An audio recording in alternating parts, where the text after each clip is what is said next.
of Nikola Jokic. So anyway, I am happy that we got you here on stage, and it is actually there were people who didn't think were actually. Well, that's fine. That's fine. Yeah. I had nothing is similar to that. I'm sorry you guys. No. But I fell for a fake Woj account. We did a story, and the story was right, but what I sent my video crew was a fake tweet, and it made it onto Around the Horn, and I had to call up Woj and apologize. It was about LeBron and the Lakers before he went there, so it actually turned out to be even accurate. But I remember calling up Woj, being like, Woj, I walked into one, I put your name out there for something you didn't report. I'm sorry, and you just feel terrible. But the best thing. What was it like getting told that you got after the show? I mean, Woj is a different cat altogether. I really like my time with Woj. So he knows what that is. I mean, but it's okay. Good. I'm glad we got this game here. I wanted to see Detroit and Chicago. Just went around the room with some of our guys, and I brought up, of course, the Anthony Davis trade. You think these two teams are in play for Anthony Davis, and who should be more of these two? Josh, you can start us off. Look at me. I'm already going around the room here. Let's go. Josh, around the horn to you. I don't know why the Pistons would do it. Yeah. It just seems easier to keep Duren at this point for whatever that number ends up being in the offseason. Yeah. And obviously projecting out, take the younger guy. For the Bulls, I could see it. Don't expect Kobe White to stick around. Can you package him, Patrick Williams, and something else, or ship out Vooch to a third party? AD from Chicago, like that piece all makes sense. I don't know if that makes them any good, but they just want to be the 7th seed. That's good for the East. Yeah, I mean, I think the shine is a little bit off the 6-1 start or whatever it was, right? Yeah. And this is a regression to probably where they are. Well, right. Go ahead. Let answer it first, and then I'll give you my non-professional at this point take. Sure. So. I do not think any trades for Anthony Davis are going to go well, which screams a Bulls move to me. I don't think his don't sell the Kings short. I don't think his health is going to hold up, which also obviously is the irony of the whole Mavericks trade, because they traded away Luka because, at least from what we know, part of the reason is they were concerned about his long-term durability, his ability to stay healthy. So then who do you trade him for? The notoriously healthy player in Anthony Davis. I mean, this is part of the comedy of errors. He's played in, 12 games as a Maverick or something like that? I presume he will not play another game as a Dallas Maverick, by the way. He doesn't fit their timeline. His trade value has very high risk of going down if he ends up returning for them. Absolutely. So I think it's going to be one of these middling teams that overplay for Anthony Davis, thinking this is their only opportunity to land a player of his caliber. That's what I think ends up happening. Right. Where Detroit is now in the standings, though, ahead of schedule would be a way we would describe it, right? And the conference being a little bit more wide open with Boston out of the play a little bit with Tatum. Is there any world where they don't have to part with, of course, Cunningham, Thompson, and Durant, where they could swing that? If everybody has the same opinion, Anthony Davis is now not reliable. Maybe he's not in the shape he needs to be in, and you get him at a bargain basement price. Could it be Detroit? I'm intrigued by Detroit here. I mean, it's hard to break up a young team that is making impressive strides, but I don't know how real, like, they're going to be plus whatever wins back-to-back years, I don't know how real that is. It's more of a conference resettling to me than Detroit really coming up. So that would be my wonder. I'd like to see how they play out the next 3 weeks and see if this turns into like a 25-7 start or something. I just don't know what happens to Duren in that scenario, because he's obviously not going to go back to Dallas there, assuming they're invested in Lively. Yeah. At that point, you're trying to get him to a third team. Now that starts to get interesting, because there's plenty, whether that's New Orleans. I mean, Charlotte probably likes Kalkbrenner at this point, but there's some spots where you could reallocate Duren. But like, what's Duren's value right now relative to AD? What can they? Is Dallas going to get a return for AD in the entire I don't know. Like they're going to shit on that return too. The return might be. I mean, it's going to be the biggest disparity in what you gave up to get him to what you get back in return. I mean, unless something happens funky with Golden State, let's say. Yeah. And I don't know, maybe a player on a team punches another player on the team, let's say, if that's even possible, and you got to split up, a couple of guys. Something that's the other. Yeah, because they're like Draymond or Butler have to go out if that one happens. That's what could be, but I don't know. Just it doesn't seem to really fit there. I can't find a landing spot for AD that I think is realistic because someone's going to have to give him a bag in the summer. He's extension eligible. He's going to want to get traded. I don't know how they're going to do it during the season at his number, given all the apron restrictions. I don't know how this ends this year, which it should end this year, but I don't know where he goes. It's like he can't go to New Orleans. That's why I think a team like the Bulls is going to overpay for him because that seems to be what happens in these spots more often than not. If there's not a natural fit, it's just going to be a team like Chicago and, hey, take 3 of our first-round picks, and they bid against themselves. I've been asked by the chat to give you guys a buy or sell. We'll go full league here. Okay. So we're not just locked in an 18-9 game at the moment. Who are you buying as the most improved player in the league after the first month of the season? Josh, you want to start us off? Oh, boy. I was not ready for that. Oh, I got you. I caught you. I could go right, first because I'm take this if you have somebody. Yeah, so just because I'm pretty involved in betting futures markets and it's something that I'm doing every single day, just buying and selling some of those numbers and placing bets and whatnot. For me, if we're just talking about the favorite, it's hard for not to be Josh Giddey, just considering what his counting numbers are. Yeah. And I assume, Tony, you're talking about this from like the award perspective, correct? Yeah. So historically, there's a couple of things that people look for as far as voters that you could kind of point out for what guys are going to be selected for. Number one is a first-time All-Star. Yeah. And a lot of that is going to be based on what counting stats are. Mm-hmm. And if you look at all of the players who have the most impressive counting stats so far and are very likely to be a first-time All-Star, like Josh Giddey just fits that bill more than any other the player. volume of the points and everything is real. And if they make a trade and get Anthony Davis, I'd love to see how that actually works because I think that would be tamping down what Giddey has done so well. Agreed. That would actually, it would make the team better, but it would hurt his candidacy. But it would hurt his overall candidacy for this fake award, or not fake award, but yeah, we're on the same page there.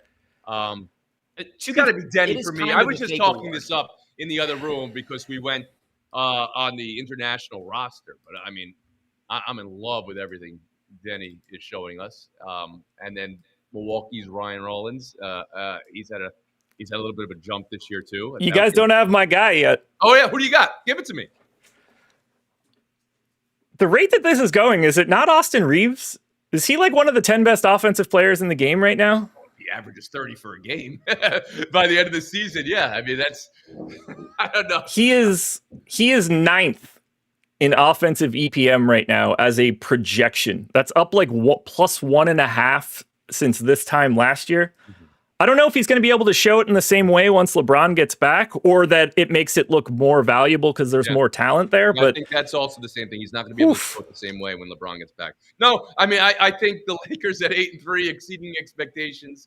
And Marcus Smart, more gas in the tank than maybe I think some thought when that happened this summer. And then of course Reeves, all right, let's go one more topic here since the chat asked for it. Okay, I mean, let's do it. Forward to, of course, the Heat Cavs rematch of the best game of the season, and of course Cleveland fits everybody. Is that the right move? I know we can say whatever we want about the load management, but actually just the logistics of you had a day off yesterday, so now you have another game, and you just lost to a team in the way that you lost to them. Did you want to see a team that we know can win regular season games, but needs to show a little bit more backbone, maybe is the word I would use to describe it, in the postseason? Maybe come up and put their foot on Miami today, or are you all right with them sitting them? Greg, you could start us off. Sorry, one sec. I was updating my lineup here for DFS because we got 4 into the lock. So I'm multitasking right here. Well, I want to know what you updated right now. I want to know what you were thinking what jarred in your mind when we were talking to this? But go ahead, Josh. Yeah, I got this. I don't mind it at all. No. I don't blame them. I just don't think that teams have any incentive to care about any single regular season game anymore, which sucks. I'd love for them to just play less games and have them be more important and see this happen less. But for right now, like the Cavs, the only thing that's important to the Cavs right now is making sure they have all of their Cavs in April. I hate it. It doesn't make me happy as a fan. Self-high fives in the chat would say someone who was from ESPN hyping up the Lakers. What a shocker. Come on, man. That was not what was happening there, but we can acknowledge that they're 8-3 to start the year. I didn't even bring up Austin Reeves. Someone else did. Yeah, that one's all me, and I hate the Lakers. That's not my bag. All right, go ahead. I hate the Lakers, so like I don't want to talk about them ever. You guys legitimately averaging 30 points a game. You can talk about it. The other thing, too, is we are DFS players. We're gambling men. If we can't just play to our biases. If Josh was like never going to play Luka or Austin Reeves or LeBron or whatever in DFS or willing to bet on these players, we would not be doing our jobs properly. All right, what's your plays for tonight? Tell me what I should be tracking tonight. Let me. Well, I'm really hoping for a big game out of Dennis Jenkins, but that's probably not the thing you were expecting to hear. Yeah, so that was Woody Page's last FaceTime ever on Around the Horn. He was like, just really get on Jenkins, Tony. Yeah. No, go ahead. There's context to that for DFS with everybody out for the Pistons. He's a big value today with Cade out and with Duren out. His salary is hype up as the if he's Let's go. cheap. Let's go. So, yeah, hype it up. Yeah, I need Şengün if we want like a real person. No. You missed some of our talk about really non-important players in the grand scheme of things because they are really important for DFS. Yeah. So sometimes we'll be on this show and it'll be like 20 minutes of us talking about like Ihor Dioman. It makes sense though. There's value there, right? I mean, whether it's because of opportunity, because of other players sitting and all that. I think that's true. Yeah. Let's see. So I've got all my stuff updated for today. In terms of like the guys who have already locked, Josh and I are going to be rooting for Dennis Jenkins. We're on the opposite side. I'm big on Paul Reed today. Josh is on the opposite side of Paul Reed. I think I could probably already start taking a victory lap on that one because Paul Reed, early going, Josh. He has 16 fantasy points last I looked. There you go. So I'm going to already bleach. I'm kicking Josh's ass. That's going to be points for me on Around the Horn. And he's getting points for you. Points for you. Yeah. Points for me, no I points appreciate though scouting the minds for those hidden jewels there. I was just going through the rookies and the young players as I was asking in the Around the Room game we just played. But I'm still high on Reed Shepherd. I don't think he's gotten enough touches and everything like that. And that'd be a guy I'll be flagging for a breakout coming up soon. If I was doing that. Chat, jump in here. You could ask me anything and have me pick these guys on anything, or this is not a great idea.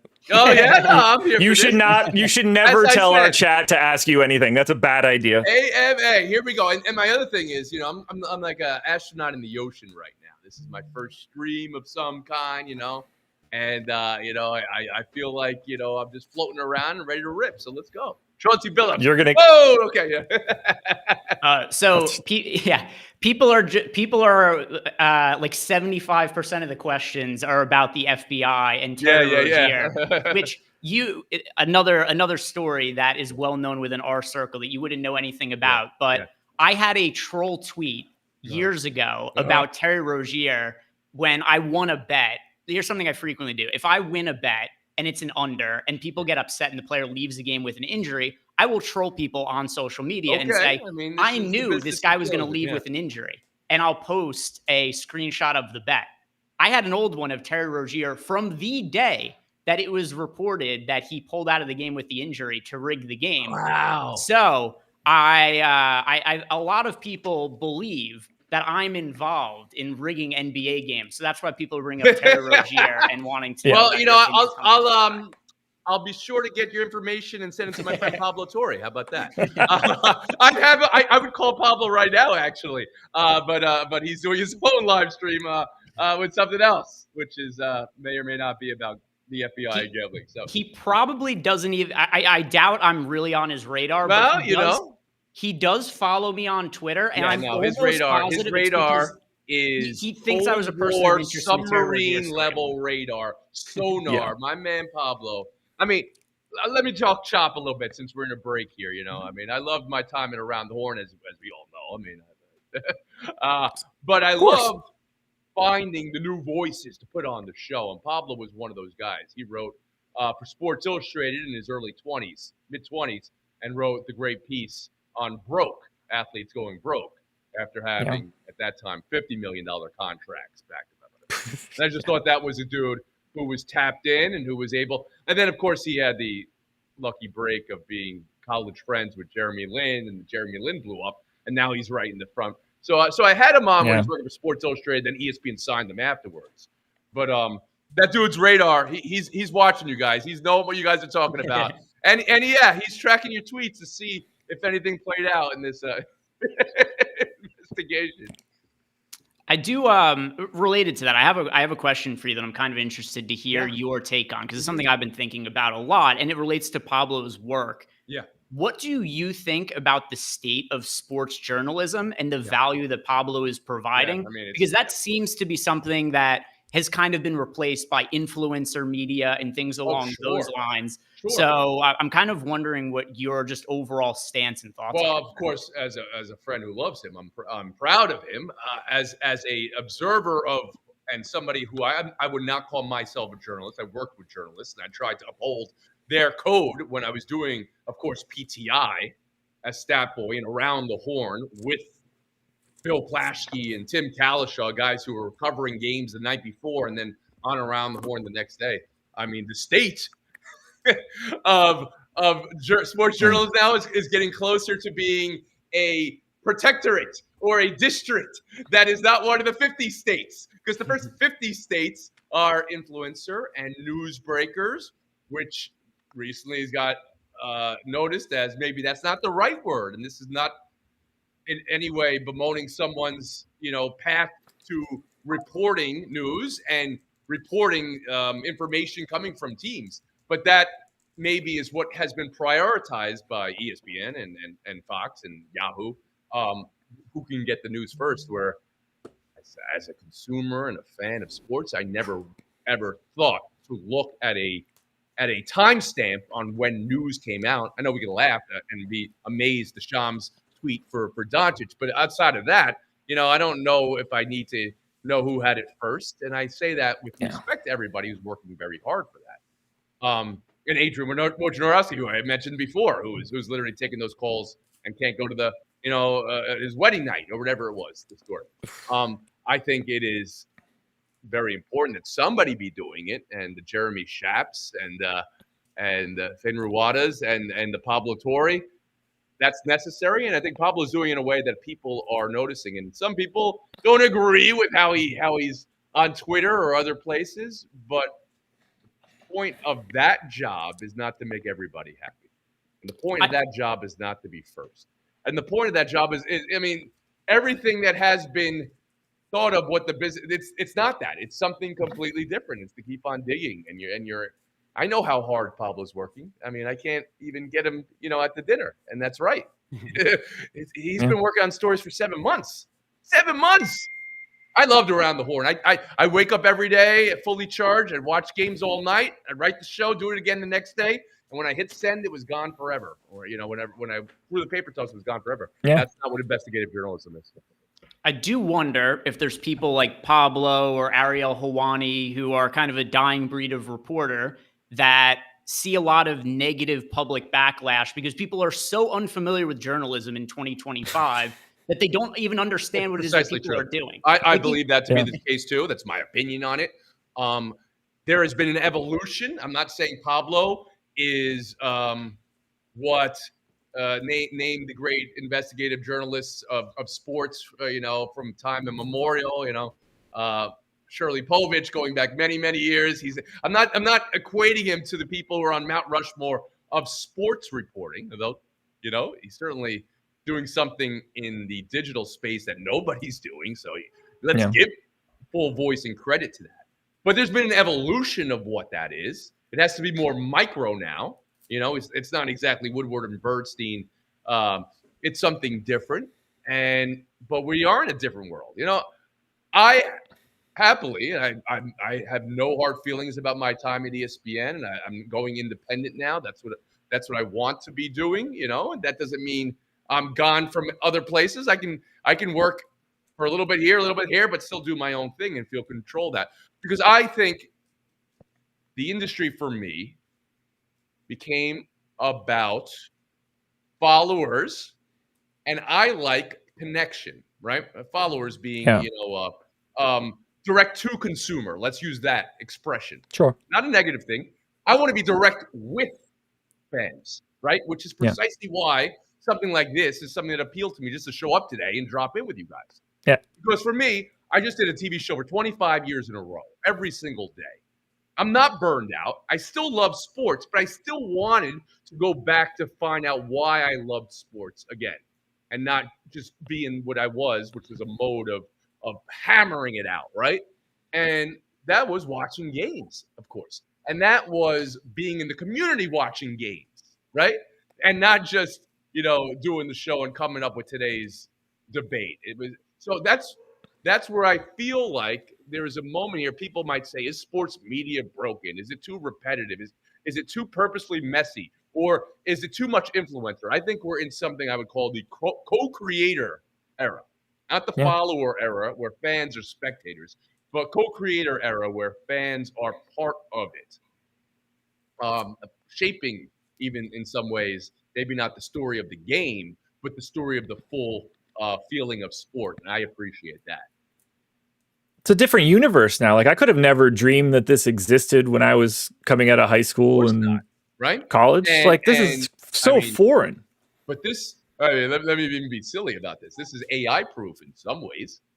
I don't know. There may be some AI bots in your chat right now, but I'm just saying connection. No doubt. Is the most human part of this. At least what we're doing is human, and I'm not talking to an AI right now.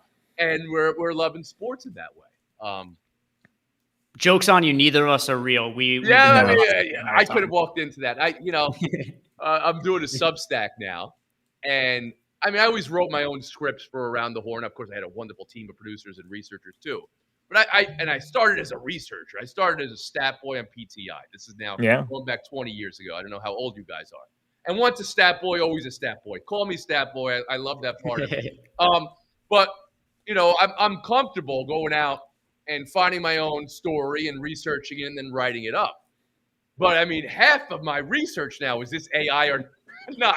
Am I actually watching a video from a game? Because I didn't watch this game, but I saw it on a feed. If I wasn't watching the game and I saw the feed, I love that moment. I got caught trying to watch soccer highlights on YouTube recently, and it took me like 15, 20 seconds before I realized it was FIFA. Amazing. Yeah, I know. They got me with video game highlights. Yeah, you thought you had the video game highlights. But I watch, I'm drawn, of course, to the human interest stories. I'm a feelings guy, right? Which is where I'm going in the future, which is why I'm happy to go independent, because, ESPN is very much focused on games, which is one thing. But also my style of storytelling and sports viewing may not be where they are right now. But I was watching Tracy Morgan after the Knicks home opener get into a car and have a young fan come up to him and dap him up.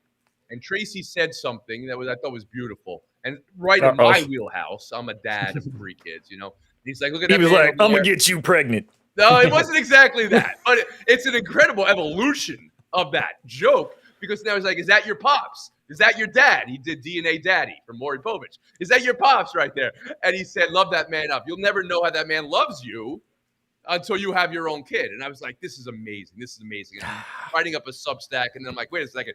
This could be AI. This could be somebody in the background doing but it was legitimately true. So I love Tracy Morgan. I love that moment. He's the man. I know this is DFS, and I love, I don't bet. I don't, guys.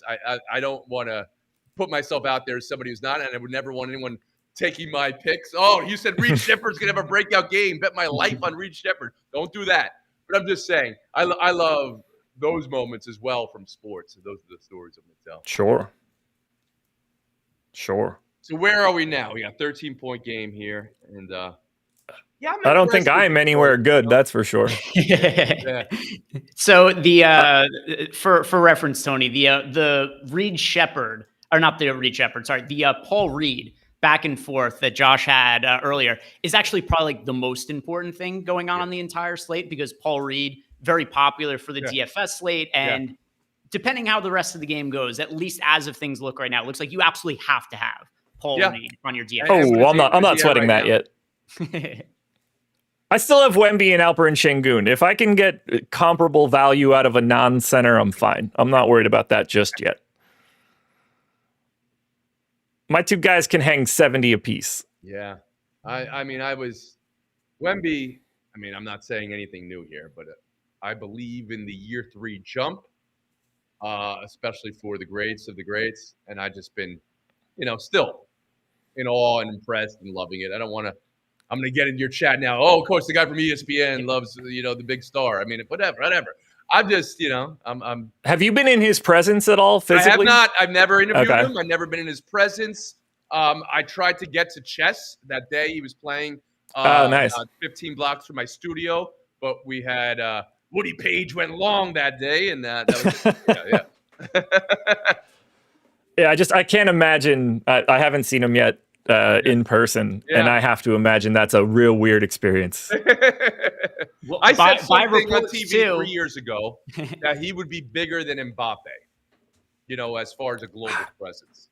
And this was me, really. I was just cooking. I was like, whatever, I'm going to throw it out there. Because I believe, soccer, of course, and global soccer is enormous, and no one's debating that Messi is, the biggest. But I do think you have that secondary oomph.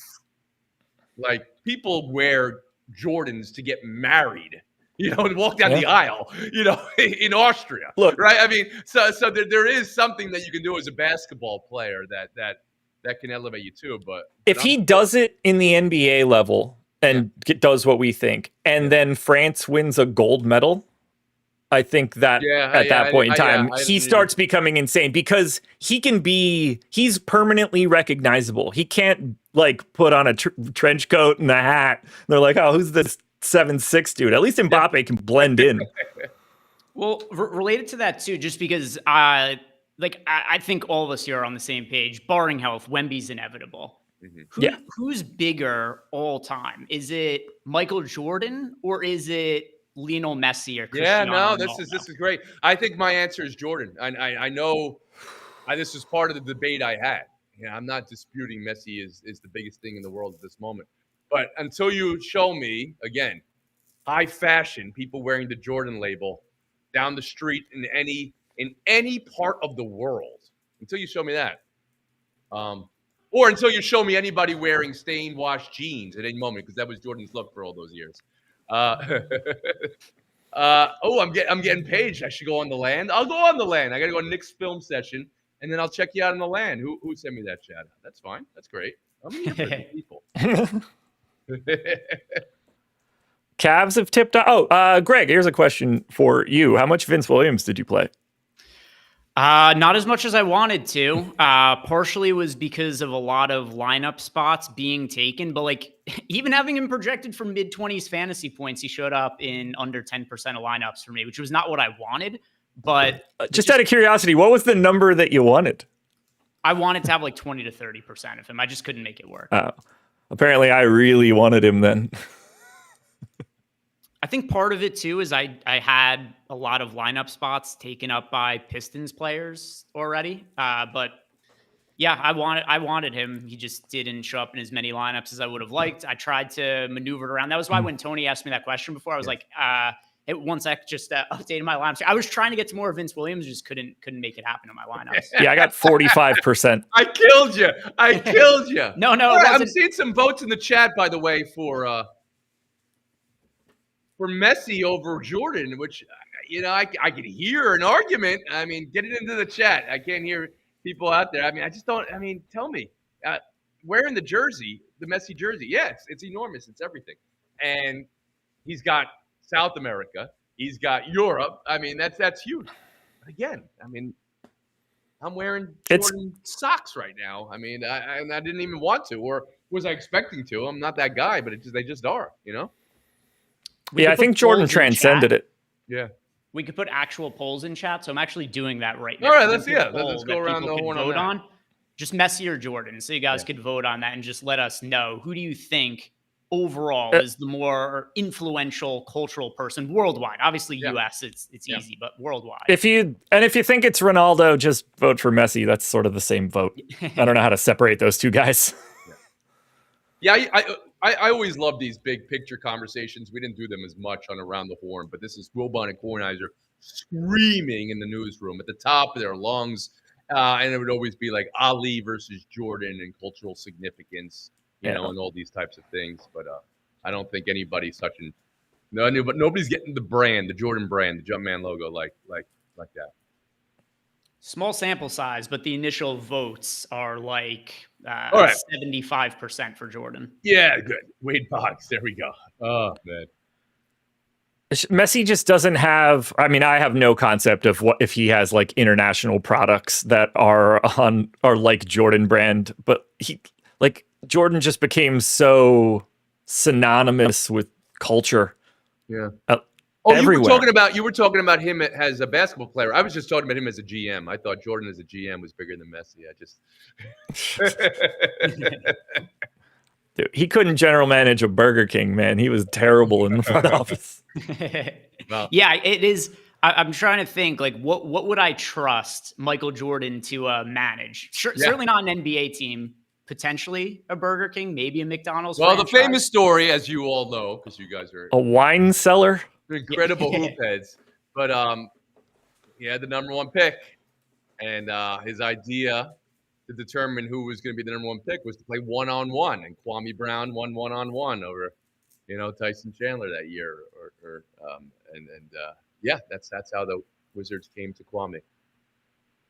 There is so it was, without a doubt, it was a bad draft pick. I do think one thing that is worth noting from that draft, though, is short of them going off the board and going Pau Gasol first overall, whoever they picked was going to age poorly. Right. There was no transcendent player, as we have now said over and over again. But I don't Jordan in the front office. Jordan in the front office. I don't think he had the tools for it. He just put together like an ACC roster. Mm-hmm.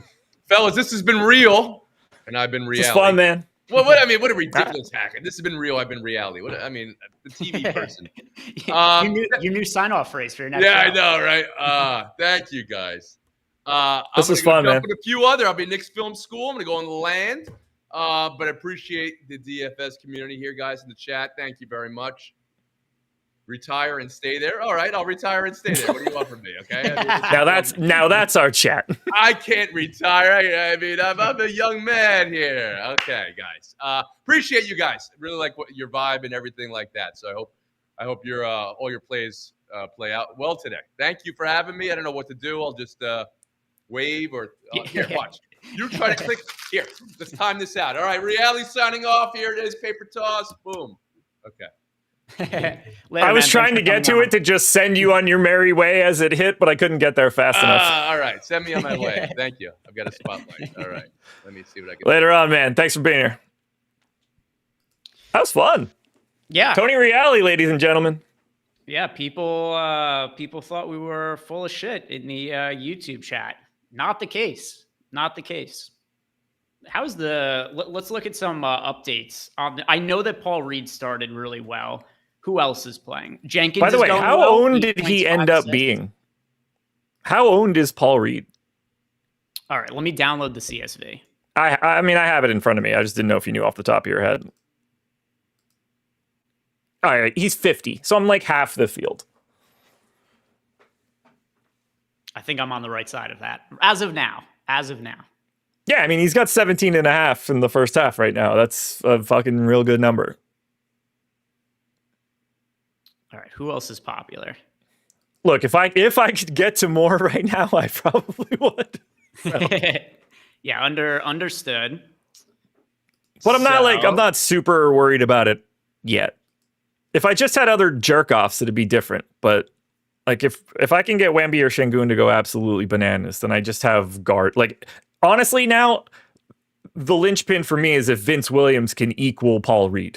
He's already in foul trouble and on the bench immediately. I don't know if you're fucking with me or that really did happen. I promise I am not. I promise I am not. Oh. Like, I am 100% telling you the truth. And like, I didn't want what I got of him. I was trying to bat it down, but fucking talking to Tony Reali, how the fuck am I supposed to late swap during that? Oh, I was doing my swaps the entire time there. By the way, Triple J, you were on the right side of that one so far. He has not made a field goal 5 minutes into the game. He's taking the shots, they're just not going in. He's 0 for 3 from the field. Miles Turner having a day so far. Don't have any. Oh, Danish Jenkins is the second highest scorer on the slate right now. Yes, he is. He is 42% owned. What do I have? I have 68. At 63. I would like to have more. Kalkbrenner, big day. I don't think that matters. Ryan Rollins is having a pretty poor first half as chalk. I don't know how much of him you played. Actually, all the Bucks chalk is going poorly right now. I have 28 of Rollins, so that's pretty good. I'm guessing he was significantly above that. Yeah, he is 47% owned.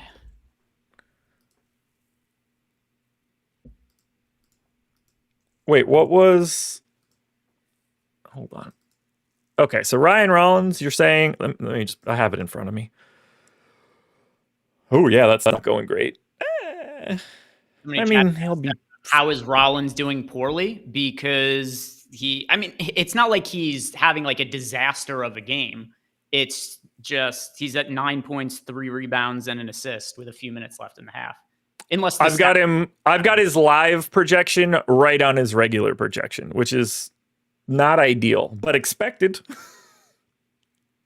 Kuzma, I've got trailing his pace. I mean, I guess that's just those two guys. Miles Turner is the one that's playing significantly better.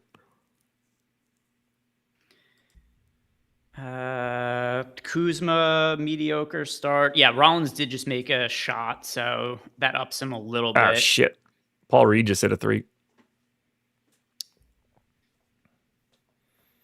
At what point are you going to say Reed must have? Oh, never. Never? I have no idea how many minutes this guy's going to play. It's not out of the realm of possibility he doesn't step foot on the fourth quarter and he plays like 18, 19 minutes. There's 4 minutes left in the second quarter, and he's at 12 minutes. That's true. That is a very true statement. I mean, yeah, he could get hurt or whatever. I mean, they're up 13 right now. 11. We got the game on screen. No, it wasn't. I mean, the last score on the screen was Paul Reed, or that came in from Playbot, and it was 56-43. That's why I read it. So something happened after that didn't pop up from Playbot. Yeah, Jenkins is going well. Also, Triple J checked out really early. Still time to go, but a little bit of buyer's remorse is him being the guy who I was most aggressively overweight to the field to. Yeah, I'm just not going to stress too much about a center-only value play until it's actually happened. What's the number that you had on him before for his odds or number that he had to be in the winning lineups? I didn't run anything. Okay. All right. People in chat saying that DeAndre Hunter sat early. Also, by the way, guys, so Josh and I will be done here in a few minutes, but we actually have the stream going throughout all of the early games today. So we got some people from Tails showing up next. We got Brad Thomas coming on and a handful of the other experts over on Tails. So trying to see what we could do to build out the show to see what is possible for us to keep it going a little bit later. Yeah, Cy Young's came out. No surprise there. Tyreek Skubal, Paul Skeens. One thing that I assume you have no information on this, Josh, in terms of not something you've been paying attention to. But one thing that's been really clear about prediction markets, the winners of awards are somehow getting leaked really early. And like 2-3 days before they're getting announced, people with inside information are buying all of the shares. of award winners on the prediction markets. It is. This is not like a scandal right now or anything like that. It is so blatantly clear that there's insider trading going on. Well, yeah. I mean, there always was. Destin Don, can we give EMAC the option to change the games? He's always had it. He just didn't realize it.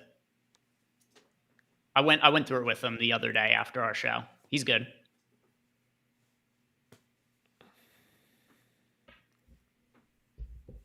Yeah, that's not only is that never going to stop, but that has been going on forever. I couldn't be less surprised. It's the way it happens is really funny though, because like the manager of the year market, for instance, it was trading at, it was like 90% for Schneider to win and 10% for Stephen Vogt to win. Now, with that said, I think it was because a lot of the recreational people that are buying shares on the prediction markets didn't realize that the playoffs didn't come into account for the regular season awards. So what happened is, as you got close to the World Series, everybody was buying shares of John Schneider to win. I was actually buying the opposite side just because it didn't really make a lot of sense to me.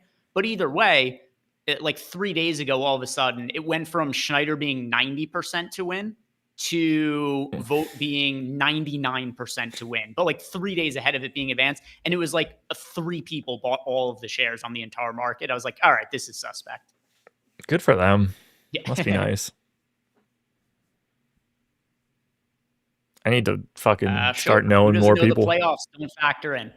The most prediction people. Markets, yeah, a lot of people. Also, the prediction markets are like, there's all different things you could buy shares of. There's things like called mention markets where you could buy and sell shares of what announcers are going to say during games. The games are over and people still argue in the comments about what they did or didn't say when the events already happened. And people, like, the events have already ended and people are still trading shares of stuff. So a lot of people don't know that that the playoffs aren't included in regular season awards.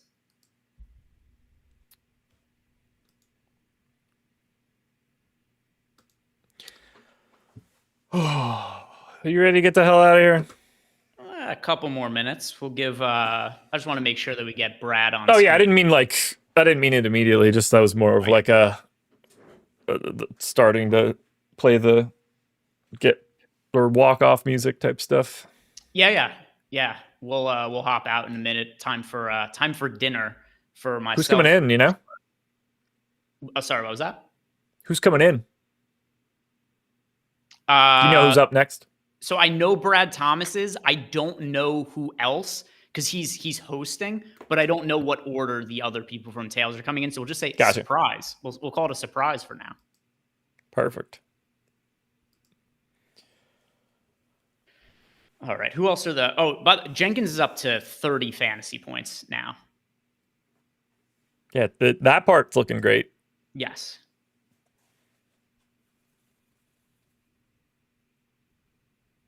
Who else? Yeah, he's leading the slate by a ton in terms of scoring. Duncan Robinson, the stealth player from the Pistons. Duncan Robinson has 17 real life points in the first half. I'm assuming and nothing else. Correct. Well, threes.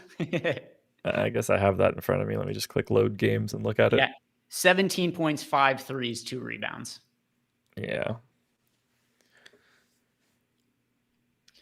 Aaron D says in chat that he played Robinson one night and he got like 5 points. Well, that probably was not a slate that Duran and Kate were out. I don't know if I have Duncan Robinson lineups. I do not, unfortunately.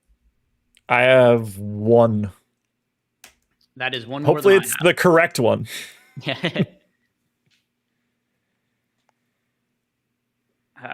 Who else? There are some very low-owned players scoring a lot of fantasy points right now.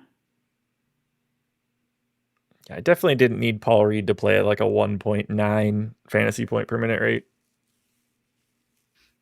Franz Wagner has 24.5 at 2% ownership. Duncan Robinson is 22 at 1% ownership. Bain has 20 at 2% ownership. That game still has 5 minutes left in the first half. Boncaro got hurt too, by the way. How old is Bain? Never mind. Bane is 2% owned, but Banchero's hurt, which is going to that's like a main reason that we're seeing those fantasy points to Orlando. Yeah.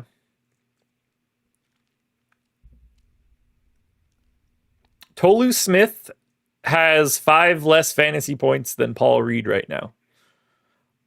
That's what I'm trying to say here. Paul Reed might play 5 minutes in the third quarter and then never come back out here again. What the fuck just happened here? I was adding Brad to the stage. It looks like his camera is. It looks like he's an envelope. There it is. There we go. Can you guys see me? Yeah. All good now. Yeah. So I don't know if that was like intentionally set as your avatar, but it was just an envelope. So it looked like we added a piece of paper to the stream. But yeah, you're good now. Everybody can see and hear you. What up? What's going on, dude? What up?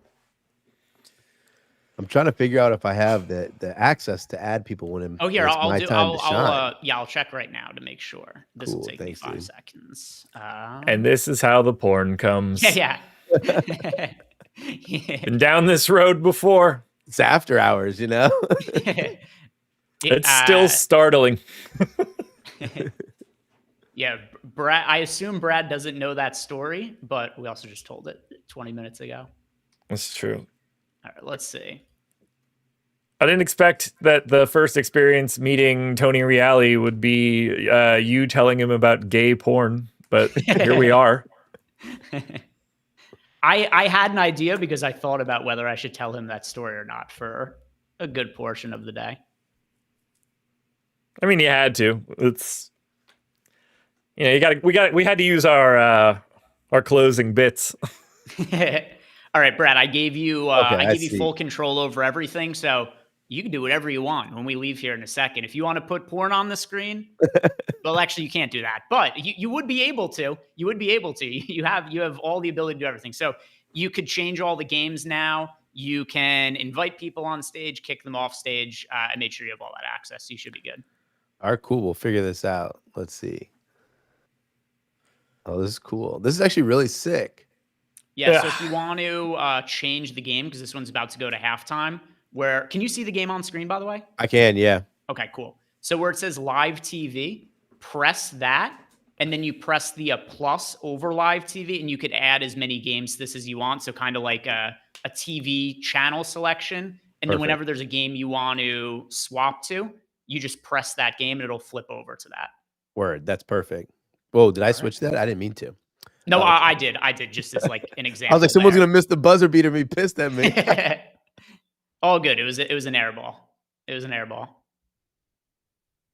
Yeah, yo, what's up? Hey, listen, I can introduce myself, guys, just because I like to talk a lot. For anybody who doesn't know, my name is Brad Thomas. I'm on X at Mr. Brad Thomas, and my tails is Gamblers Guild. Dude, I'm excited to talk to all you guys. I love sports betting. I don't really play much DFS, so we'll probably talk sports betting this whole time. I know there's going to be a lot of people who are in the chat that are going to want to know some golf picks too. And what's kind of funny is I've had at least 5 people message me so far and be like, yo, what's your first round leader bets? I haven't placed any, but I definitely have some options that I like. If you guys are interested, I can also go through that as well. Also, by the way, EMAC just threw your Twitter account into X, Twitter, whatever people are calling it these days. Your link, it's in there in chat. So if you guys want to follow Brad, Lord BLT is, I forget how it is that they differentiate them, but Lord BLT, that is like your front-facing name over on Twitter. If you guys click on that link, you could follow Brad over there. I'm about to go grab dinner in a second. Brad, are you good with everything? Yeah, I'm good to go. I'm good to go. I know there's gonna be a ton of questions on. I've already seen some people asking about UFC. My name on Tails is Gamblers Guild for anybody who's interested. But yeah, dude, thank you so much. Yeah, guys. So stick around, hang out with Brad. We got guests coming in and out for the next couple of hours. I'm gonna grab myself dinner because I've been doing shows for the last couple of hours. But good luck, everybody, and Brad. See you later, dude. Peace. Yeah, no, I saw someone say Real Madrid. I'm actually not like a Madrid fan. I'm a Juventus fan, but I part of like a mystery kit collection club. So they send you like scarves, different kits. And so that one was pretty sick. I got the Madrid one there. And it's actually funny because there's a Inter Milan one back there that I I don't like Inter Milan, but I put that one up there when they're in the Champions League finals. I went and bought an Inter Milan kit, and they ended up losing me money, so I was pretty bummed about that. But dudes and chicks, let's talk about the Bermuda Championship, because you know what's funny about this golf course and about this tournament is like I kind of hate it. I just feel like a tournament that has so much randomness, right? Like a tournament that is basically predicated on what the weather does. It's You can get really screwed. Like you can have a guy playing really well, and then they just get a bad hour break while maybe they're ending their round, and someone is only on like the 10th tee, so they get an extra 5 or 6 holes of really good weather. But I definitely handicapped this one. If anybody's ever interested in getting my bets, like outside of tails, but also like reading my articles, you can go on pgatour.com. I post a betting preview every week where at least it has at least two of my bets, and then I do at least one article a week in play. Sometimes I do three. Really kinds of depends on what my schedule looks like and what the tournament is.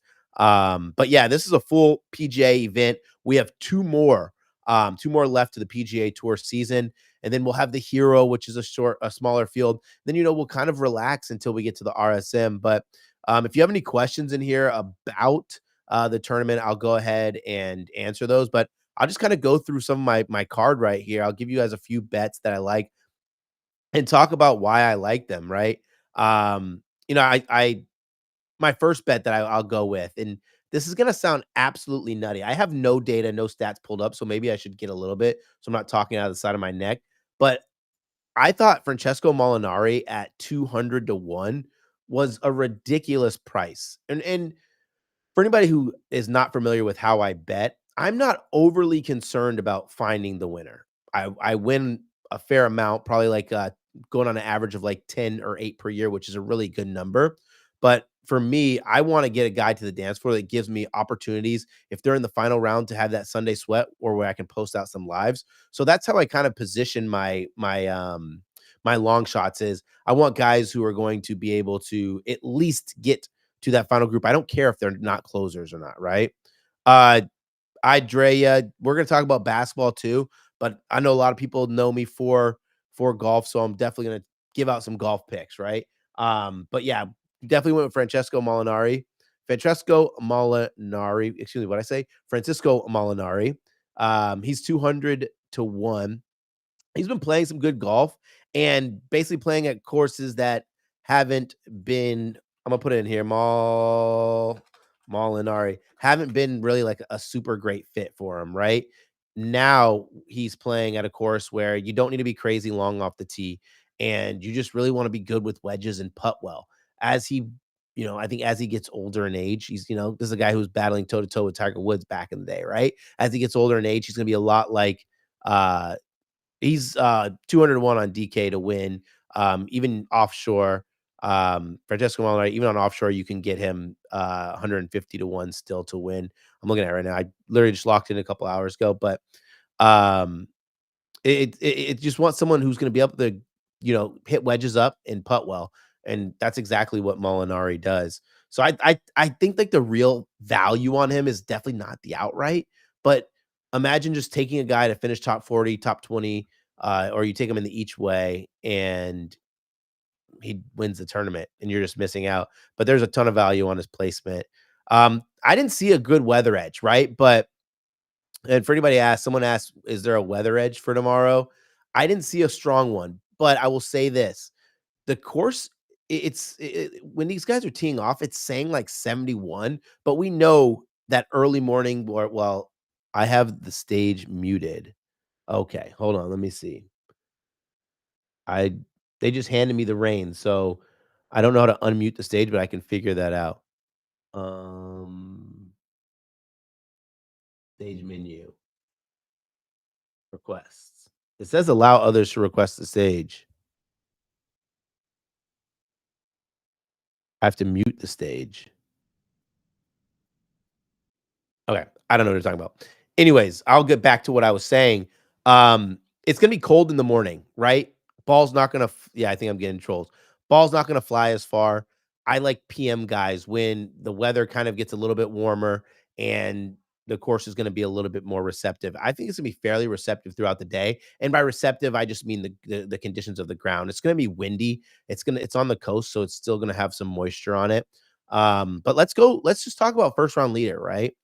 I haven't even looked at the prices. So that's what I'm actually really excited for because I have a couple guys that are circled on my list as first round guys.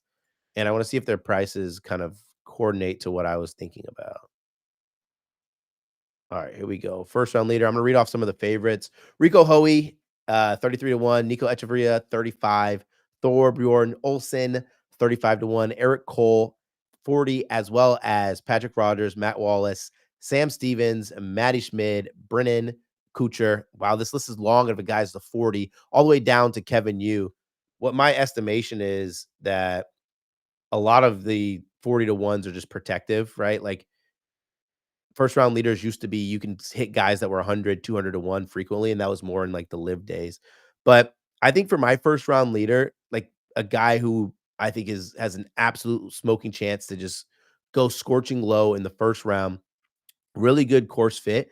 I actually prefer him first round over anywhere else, and that's Eric Cole, 40 to 1. It sounds like a really low price, but we think about Eric Cole, and we even bring it back to when he was playing on Bermuda during the Florida Swing. He was such a great first round guy, and 12 games.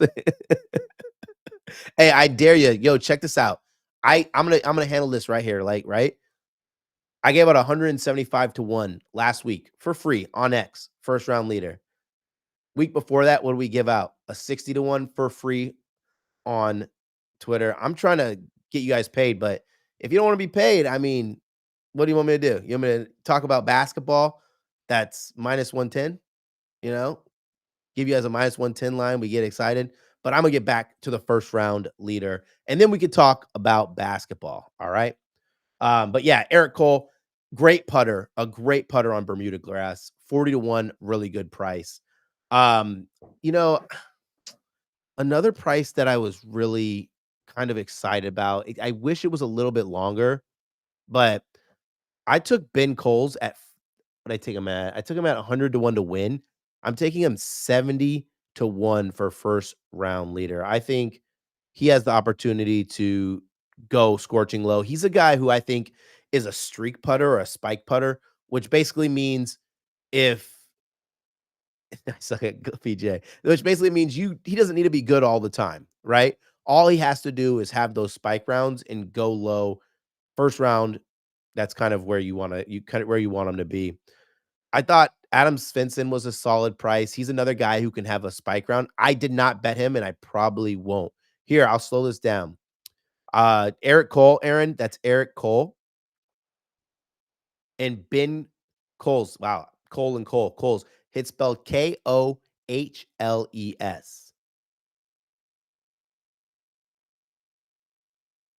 You guys got that? He's 71, first round leader. Those are the two that I'm going to lock in for now. And I think those are the two that have probably the most value on the board, right? Like because if you look at the board, there's a lot of guys at the top of the board who just don't putt well enough, and their prices are pretty bad. So I that's kind of where I'm going. Any questions? I want to answer some questions. Yo, thanks, Rich. Listen, I have the honor of betting on golf and being good at it and making a ton of money, and I love talking about it too. So if anybody has any questions, I'll answer some. Let's talk about matchups. We'll do some quick matchups. I did for anybody who was wondering about basketball, because I know there's a ton of people asking about basketball. I did take the Bulls live. I think 8.5 is a good number.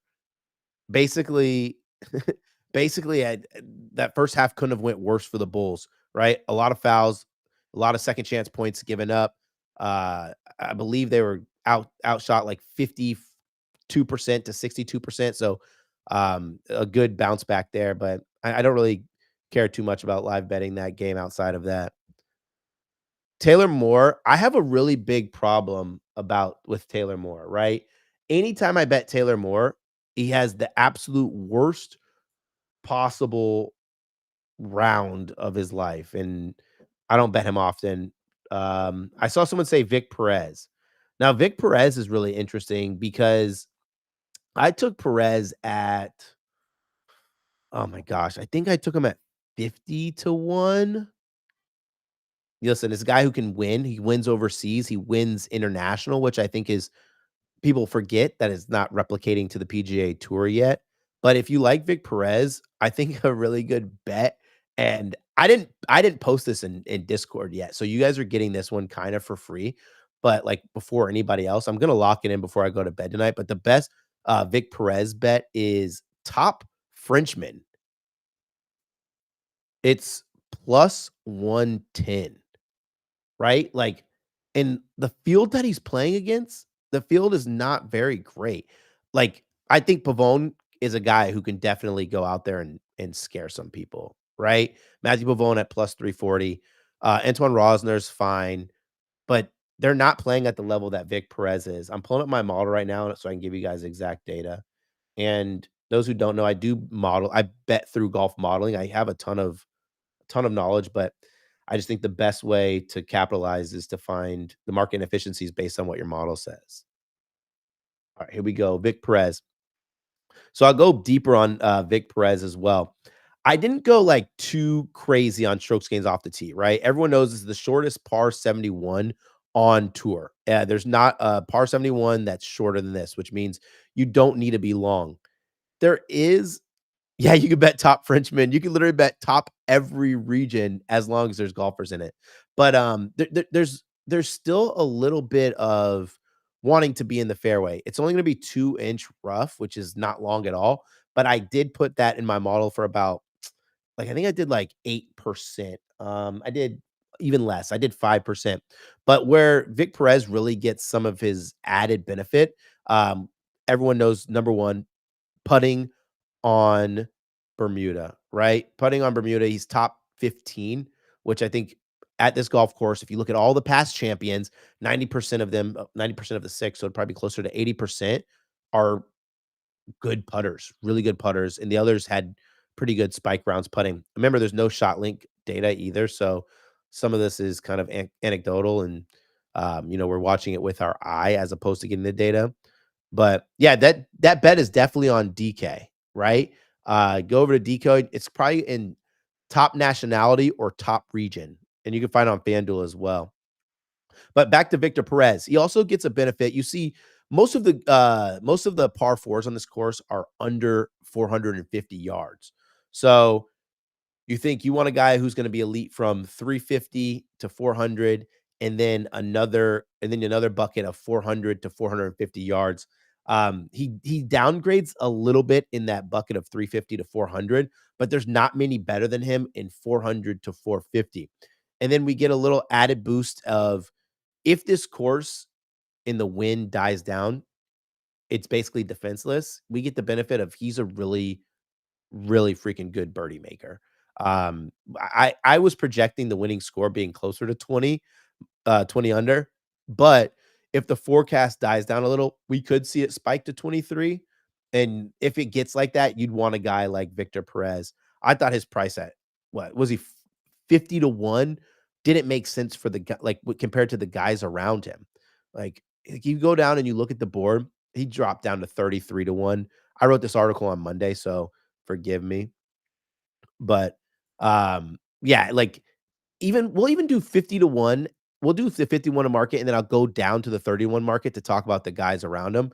Like, when these odds came out, some of his competition was like Takumi Kanaya. I don't want to say guys who recently won. So we'll go Doug Gim, Chris Ventura. I thought that Vic Perez had more upside than a lot of those guys. Kanaya is going to be good. Kanaya's playing really good golf, but I'm a really big believer in Vic Perez. Let me pull up another guy that I gave out. You know what? I'm feeling generous. I'm just gonna go over a lot of my card. Because this is fun. All right. I know I didn't bet this guy to win outright, and I don't care if it bites me in the butt. I bet him first round leader 2 weeks ago. He won, so I'm gonna roll some of that money over into Thorbjorn Olsen. to finish inside the top 20. Finished inside the top 10, right? And this price is like plus top 10 plus 200 plus, yeah, plus 200 plus 250 from the top 10, and then top 20 is plus 100. All this guy has done is play freaking lights out since the Pro Core Championship. He's finished top 20, and we can even go further than the Pro Core Championship.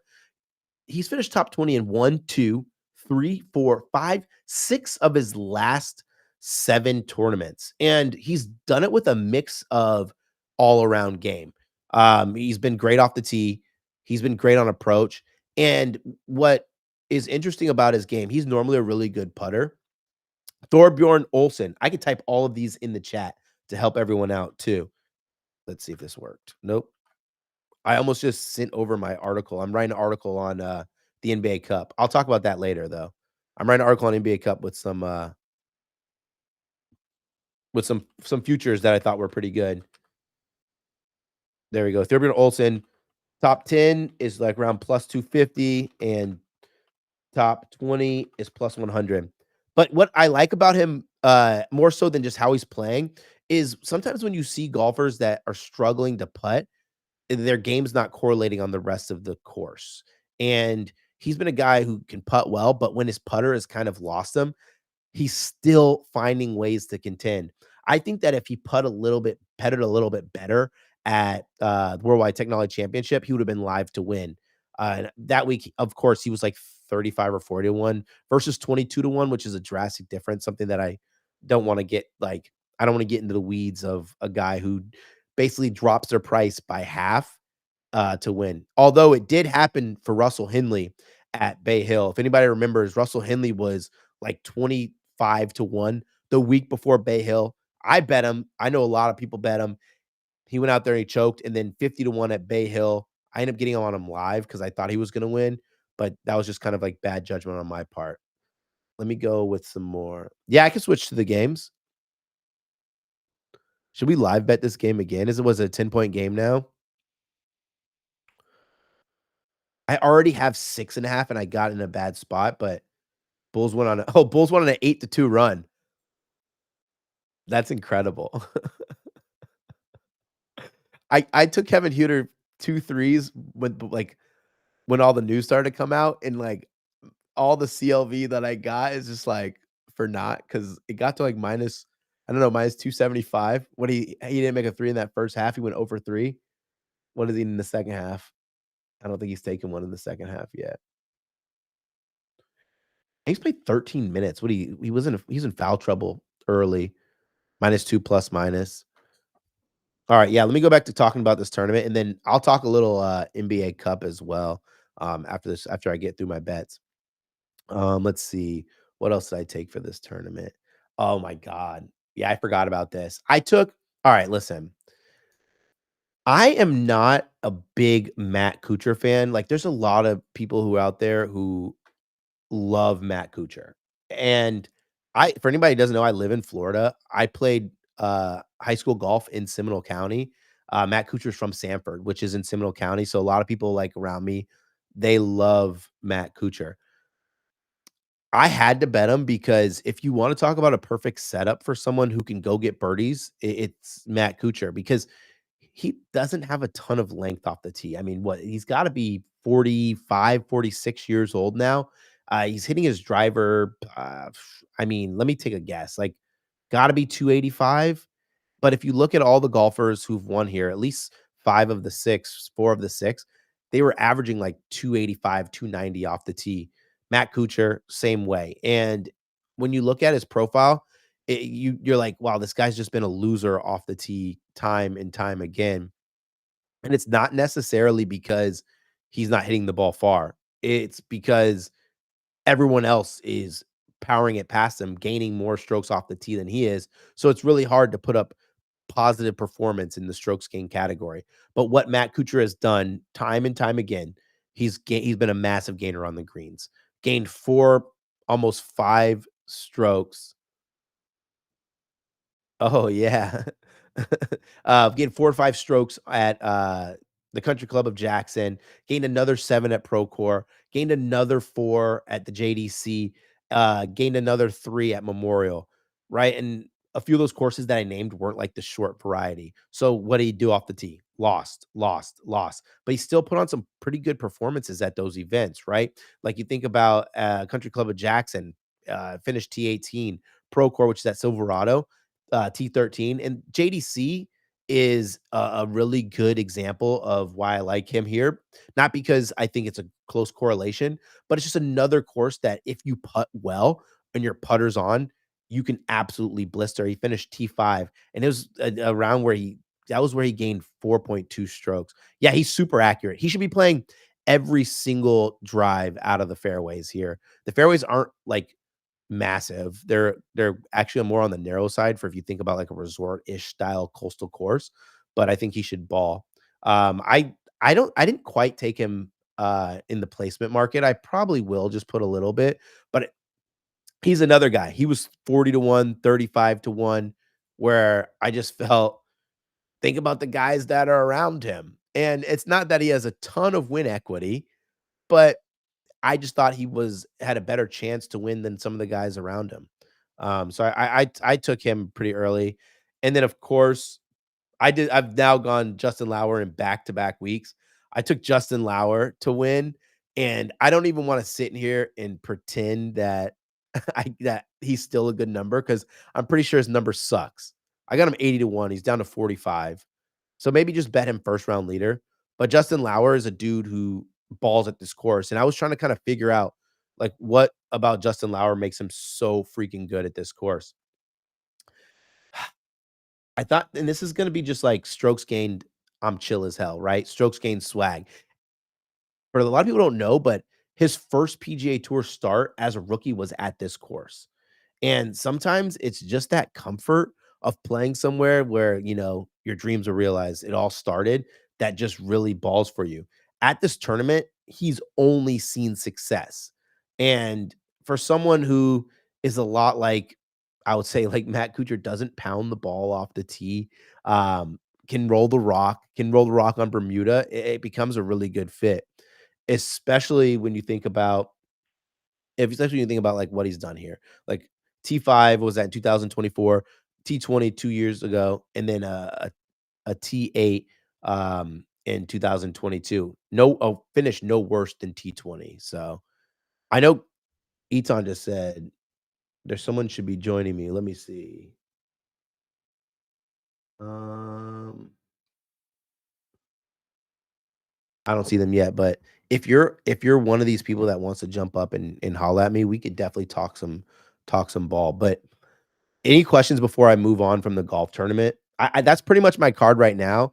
I can go over some matchups that I like, but I haven't officially bet any, but there's some juicy ones in there.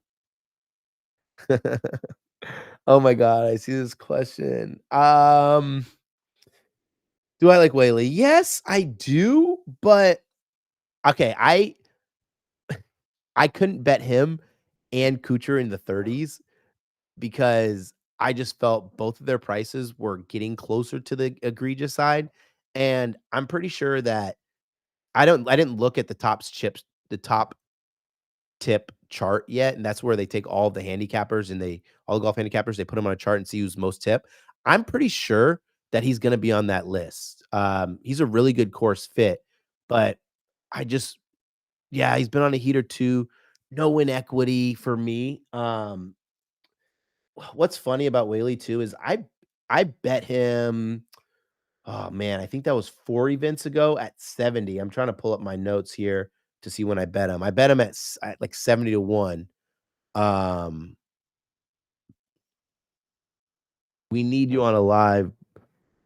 Yeah, dude, I'm definitely down like to talk golf whenever anybody wants. I bet him 70 to 1 at was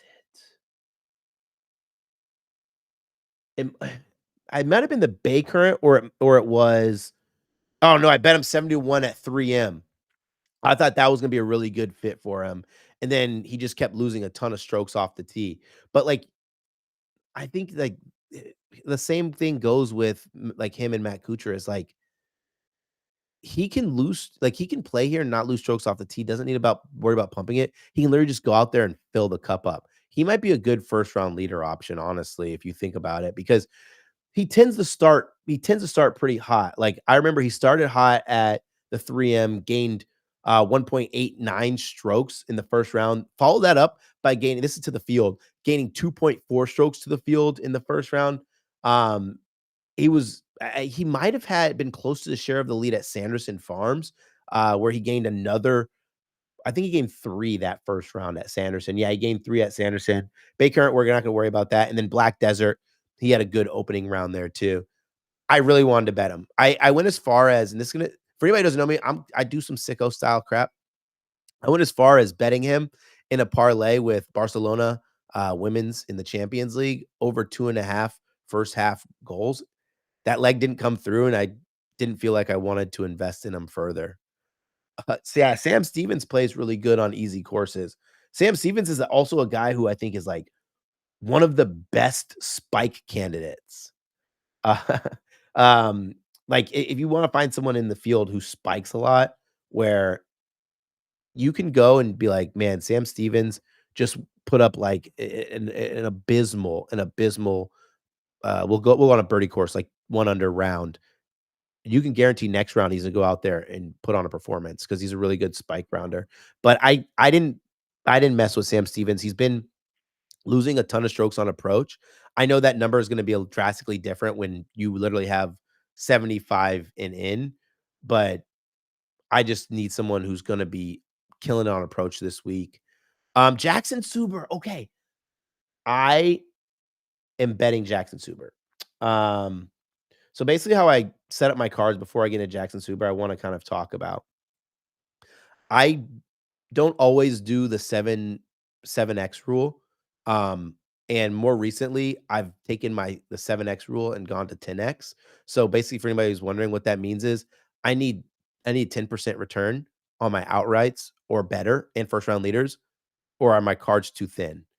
I was doing before that I put a unit on every golfer, and then I had people who started following me that couldn't handle that kind of volume, which is totally fine. So I implemented the 7x rule. It's what a lot of professional golf bettors do. I thought it was totally cool. But Paulo Banchero won't return on his birthday. Bummer. But I switched to the 10x rule. I think that 10x rule makes you get a little bit more bang for your buck. And that's like the bare minimum. If you do 13x, like if your return is 13x, 50x for your entire card, congratulations. But Jackson Suber, I think he's one of those guys who is, I don't want to say priced incorrectly, but he's priced more conservative than probably the upside that he has. And going to look at his price, last I checked, it was 80 to 1. It could be different. Jackson Suber. They better not have 100 to 1 or I'll bet it right now. I'm gonna bet him. I know I'm gonna talk myself. 50 to 1 on. Okay, listen, this is no disrespect on FanDuel. If they're a sponsor, I'm sorry, but like their odds suck sometimes on golf, especially their first round leader. I'm gonna pull up my shopping tool here because I'm not trusting that. All right, Jackson is you can still get an 80 on DK.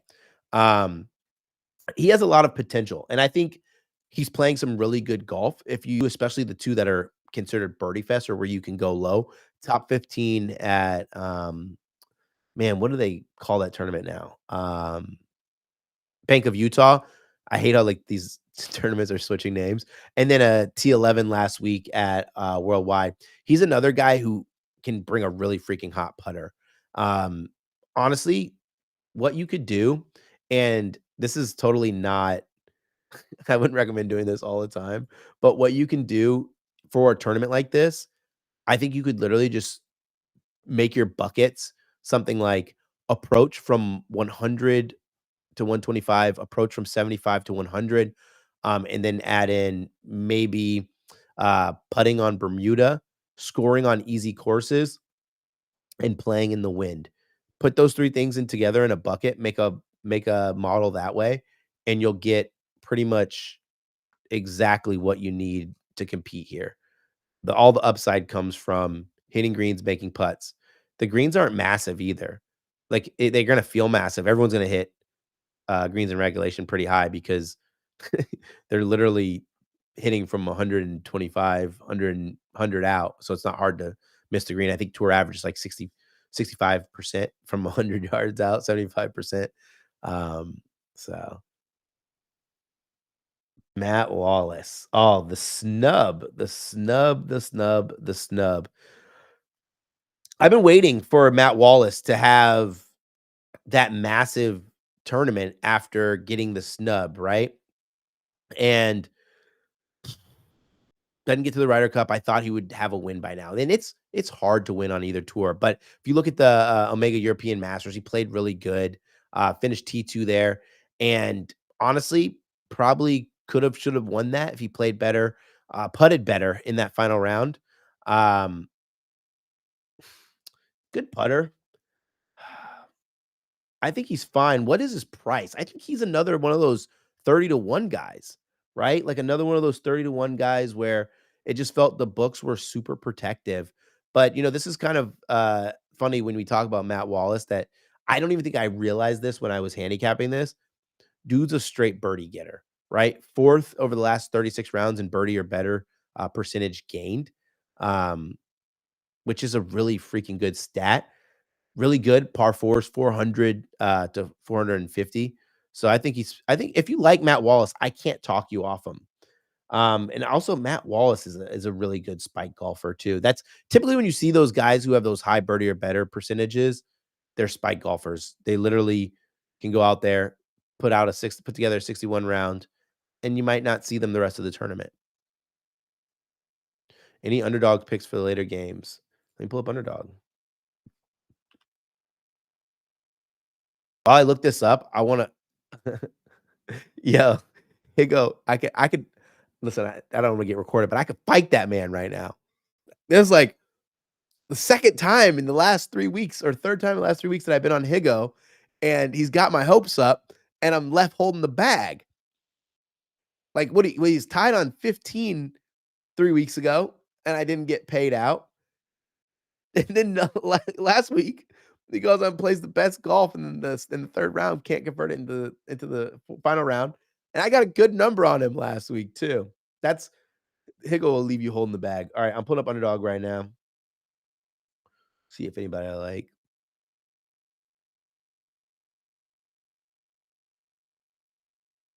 Magic are up 13. Let me get out of this live section. Dude, I almost took Magic plus 4.5 today. Thought that number started to get a little too big. All right, I'm scrolling down right now.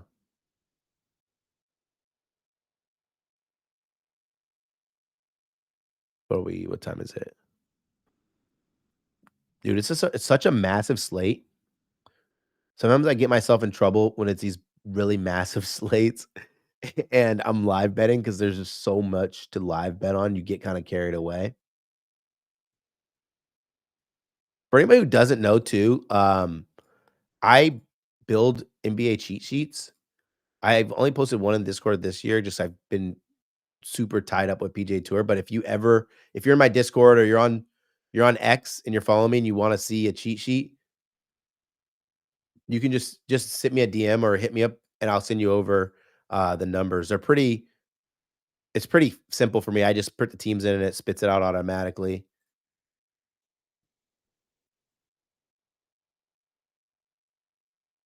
Let me see. Let's cook something up. You know what's kind of surprising and I know this is going to sound like gross, but if you want to be sicko, I think you can. Nah, not going to do that. I was going to say something ridiculous.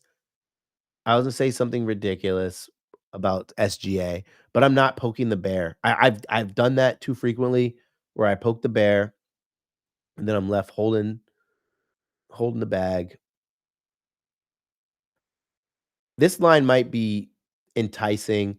I took Russell Westbrook double, triple double today. I think double was 10-1 this morning. Triple double was, oh man, it was a big price for me. I think it was like 35 or 40-1. He's going for 1,000 assists, which I thought was pretty nice. He needs 9.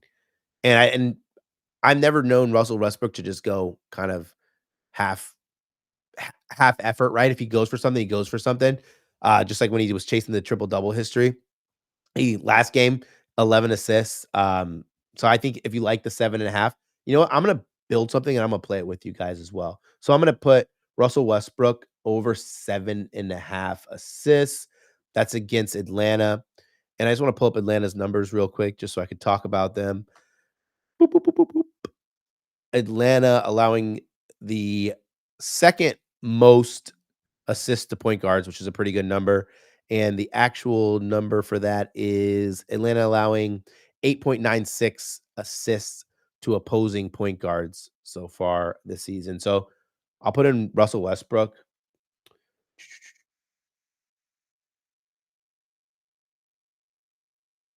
This is the game I wanted to talk about a little bit, was that Denver game. I was doing like some NBA Cup stuff, and I ended up taking Denver to win their group. But I don't actually like that as much as I like them just to win, because I think they can finish as a wild card or they can win their group and you just get more value. But they also can be a team that finishes they don't have enough points to finish to be the wild card and they don't win their group. And so then you're only sitting on a plus 260 ticket. Aaron Gordon talked about how they're finally like playing with confidence and they feel really, really good that they're kind of all after the same goal. I think it's really hard to reset, right? After you win an NBA championship, it's hard to reset, hard to have the same motivation. And so they kind of felt that, especially on the defensive side of the basketball. Like, it's not like this was a team that was a great defensive team historically, but now they're top 5, and this is really early in the season, but they're top 5 in defensive efficiency. I think they're 3rd. And then, as always, when you have Jokic on that team, you're going to be a really efficient basketball team offensively. These are just off to my head. I think they're 4th in offensive efficiency. So I thought them to win the NBA Cup was pretty fun, and Jokic to be NBA Cup finalist. He's averaging like 26, 9, and 7 or something like that, which is pretty good. Let's add another leg. So we got Russell Westbrook, over 7.5 assists. I'm gonna go back to that game. I'm gonna go back to that Denver game because I want to fade the Clippers a little defensively. Um,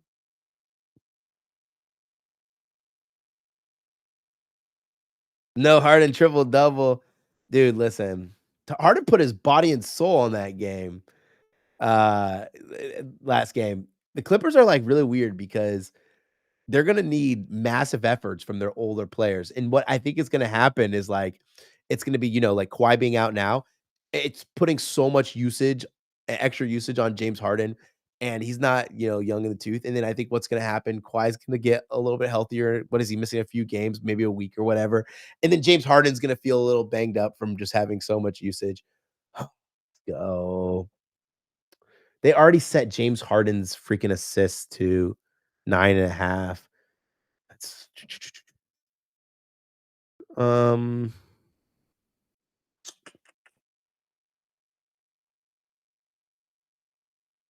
I don't want to take his points. That sounds crazy, but I'm trying to click on his profile to see.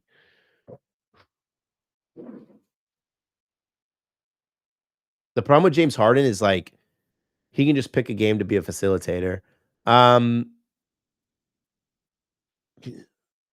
gonna go points, rebounds, assists. Let's see if I project him 23 points, 11 assists. That's 34.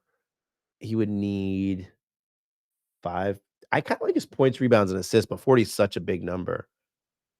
We'll pivot off of him. I'm gonna go with Jokic. Oh, this is bad odds. I'm gonna go with Jokic over 9.5 assists. I like that one already. So it's James Harden, Jokic assists for now. What's the 10 o'clock game?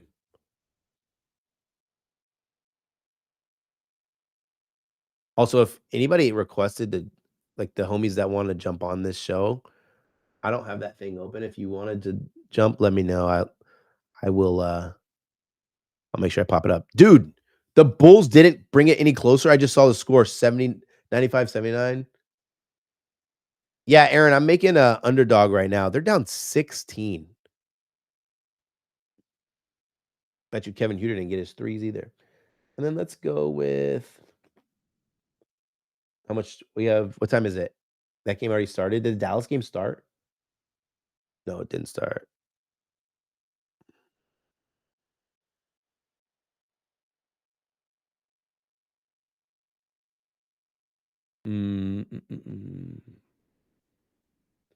Let's go with this 10 o'clock game.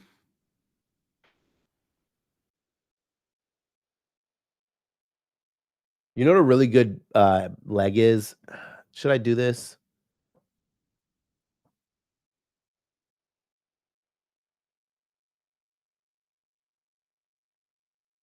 I really like this, and it's but I hate doing legs that are like this. I really like Chet Holmgren over 7.5 first quarter points, rebounds, and assists. But I really hate doing them like in a underdog because it can blow up your underdog right away.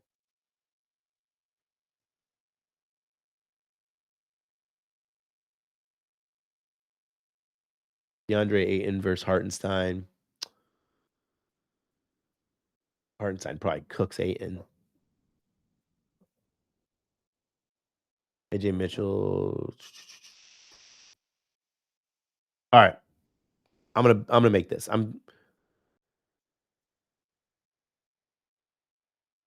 Here we go.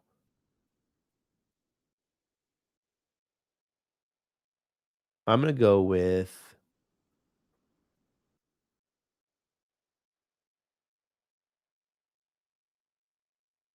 I should be a sicko and take Chet Holmgren under threes, but I'm not.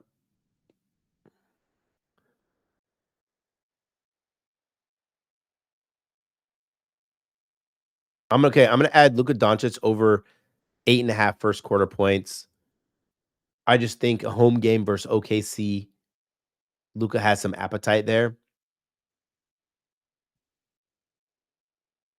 You know what? The smartest pivot's probably Austin Reeves over 4.5. If you think about it. Oh, this game's in OKC. Oh yeah, it is. Okay, I don't like that as much.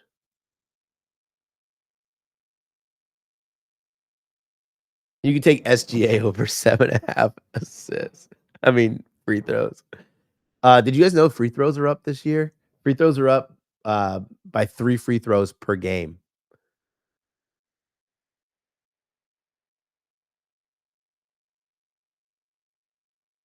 That Reeves one's a good look.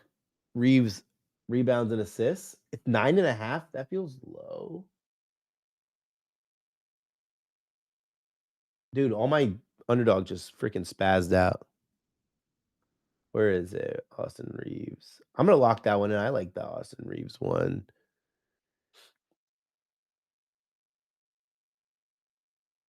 I like that. Good looks on that. I'm gonna okay. What is the payout? 2.73. This is what I'm taking. Russell Westbrook over 7.5 assists. Jokic over 9.5 assists. Austin Reeves over 9.5 assists. And that's 4.8. $50 pays out 249. I'll put in the chat so you guys can see.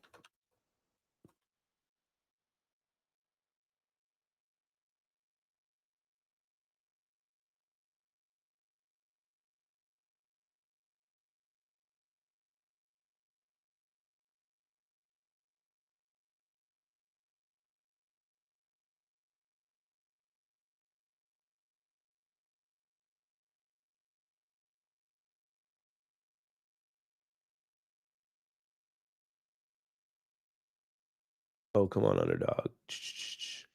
Dude, I got free prize pick money today, too.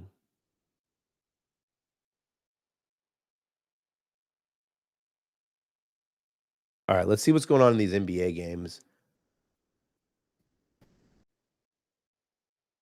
I am a big live better, but betting on NBA live and then giving the bets out on your X account or your Discord is really difficult because I don't feel like I always wanna wait until the quarter ends to live bet.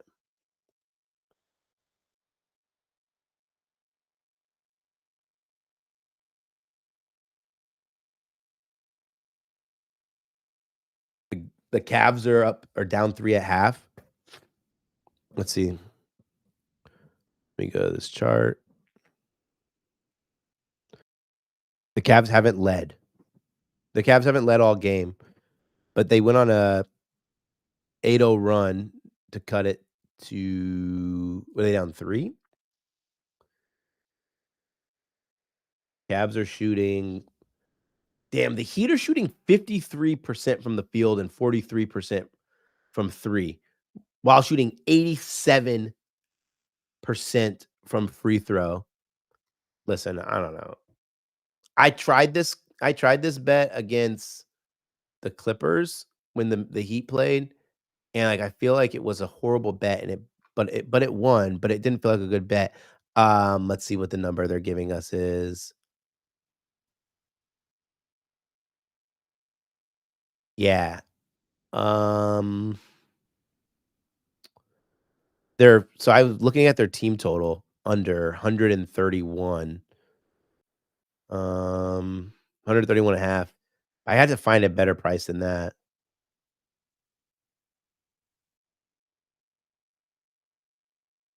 That's just a torrid pace to keep up. Especially in the 4th quarter when the game's gonna naturally slow down. Like, this whole pace of the whole game is really hard to keep up. I'm taking it. I'm gonna take the Miami Heat team total under 131 points.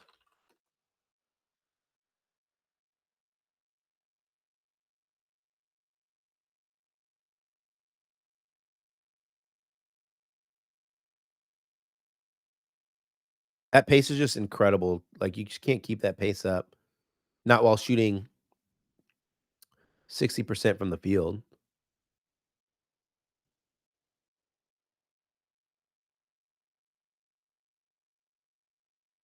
Put a very small wager on the Bulls. I can't believe they're sucking so bad.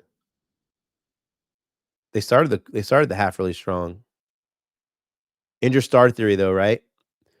It's like gotta be the most profitable betting angle for basketball when the stars sit, the other teams overreact. And it was fun if you looked at the Bulls line, the Bulls jumped from a 2.5 to a -4 favorite when they announced Cade was actually gonna be out, but I felt like that was already baked in. And then late before the game, before close, it got all the way down to -2, and they were -145 on the money line.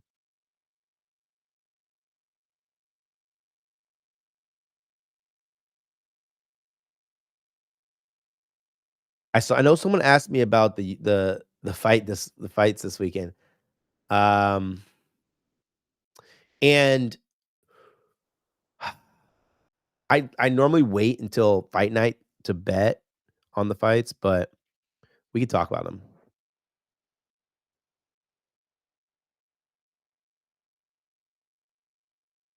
All right, let's go. I'm pulling up the lines right now. All right, so the first fight that I'm like pretty sure I'm gonna take, and and that's the Valentina versus Zhang fight, right? Shevchenko versus Zhang. I have been waiting. Why is my stuff in Portuguese? That's weird. I've been waiting for a time to fade. Oh, JDM collector. Okay. I was waiting for a time to fade Valentina. Like all she has done, and okay, I'm a really big fan of anybody that I've interviewed personally. And I interviewed Valentina. I got to hang out with her. I have this weird thing of I will bet them anytime I get a chance after I've interviewed them or whatever, or have done a show with them. I interviewed Valentina at oh man, was it Riyadh season? Yeah, I interviewed her at the Riyadh season against Grosso, and then I bet her at 315.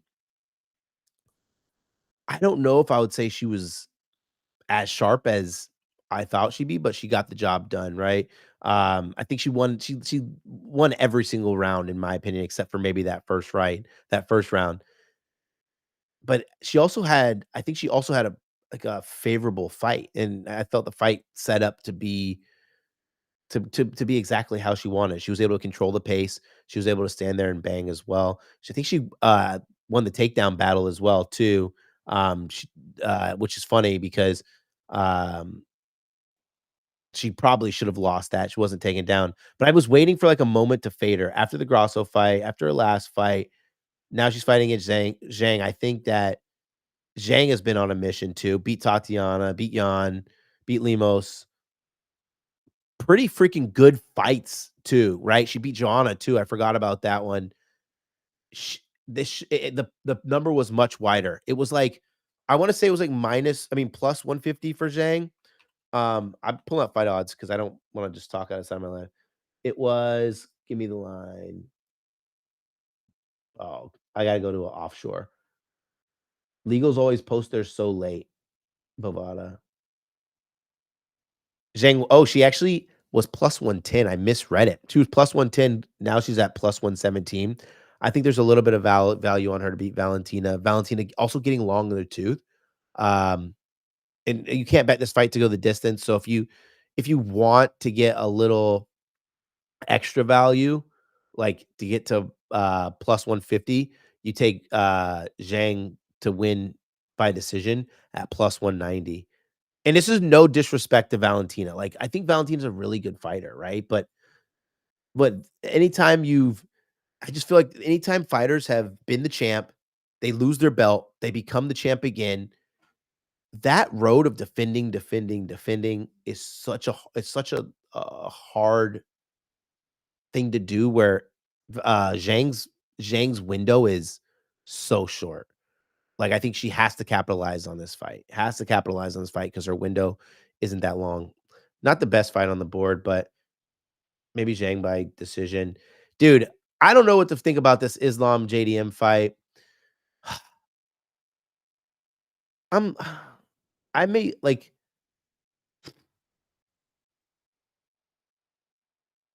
all right. Let's talk. I'll just say the prices out loud.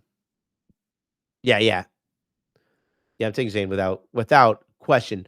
Plus 117. When that fight got announced in my betting group chat with our friends for like, you have the homie group chat. I literally sent them we were hammering Zhang 100%. Like shouldn't be the dog. Um the JDM Islam fight is minus 250 justified for Islam.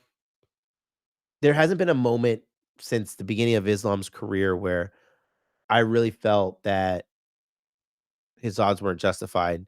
Maybe in that fight against Volk, right? Was it the first fight? Yeah, the first fight against Volk where Volk kind of had him Volk kind of had him rocked, right? Yeah, yeah. JDM's going to be bigger than Islam, but Islam, let's not forget Islam's carries a lot of weight naturally, but he's a really strategic weight cutter. So, and what I mean by that, wait, is this Bulls game a 3-point game? Yo, I'm tripping. No way. Yo, let's go Bulls. That +8, it's not looking bad. But Islam is a really good weight cutter. And he naturally walks around. I think he said he was like within 15 for a long time before his camp. And so when he gets to camp, he's not having to cut upwards of 30 pounds. Will he be able to out grapple JDM given the going up in weight? I think so. The man wrestles bears, right? But JDM has really good takedown defense. Um,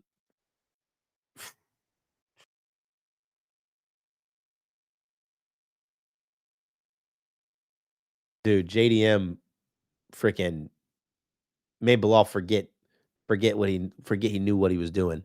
Made Bilal forget that he knew that he was a talented grappler. But I'm just gonna go ahead and say this. Bilal and Islam are on two different levels in terms of grappling, in my opinion.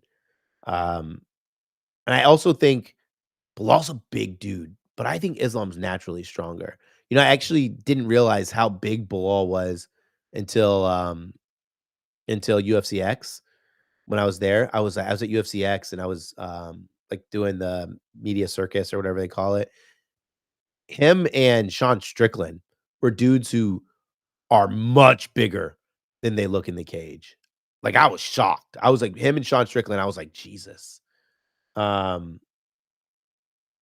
Sean is dude. Sean, I I don't know if I have the video.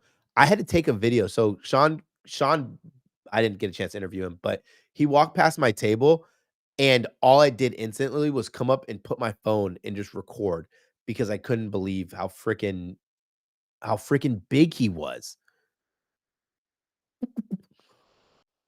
So okay, yo, Jay, since you like JDM, what would you have as method of victory? Do you think this goes the distance? Islam does a really good job. Islam does a really good job of not putting himself in danger. That's what I really like about him. Is like he's a really strategic fighter. He did get caught by Volk, but he does a pretty good job of not putting himself in too much danger. Round props for the JDM Islam fight over 2.5. Oh no, it's not. It's over 3.5. We were running to the window if it was over 2.5. Yeah, I'm thinking it goes 5-2.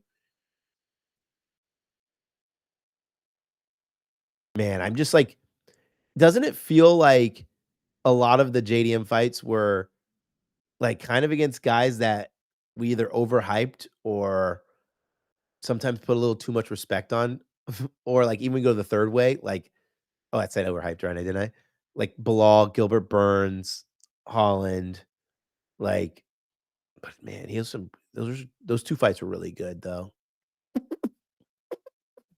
I think listen, we need we need the Islam super fight, right? The Islam Taporia super fight.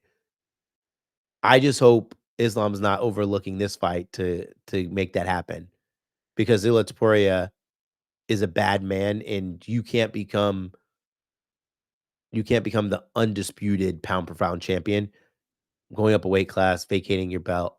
Yeah. I listen, I agree, dude. I think he's scared. You can't because you can't think you're pound for pound number one baddest dude on the planet when you go up a weight class because I think you're hiding, right? I think you're running scared. But that fight needs to happen. What other fights are on the card that I looked at?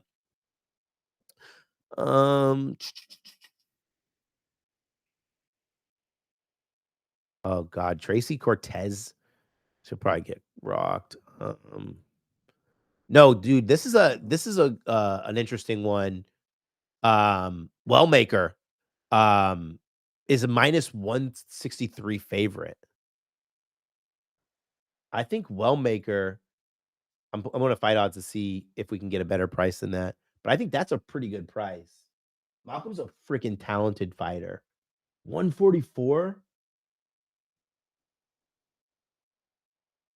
Wow. 144 for Malcolm. You know what's weird about this one too is Malcolm's never then never is like a weird thing to say because he's only had what 3 UFC fights, but he's never been out of the first round. And then Cody's been was out of the first round one fight, one of his 2 UFC fights. So the line is set at over under 1.5, over at minus 155 for rounds.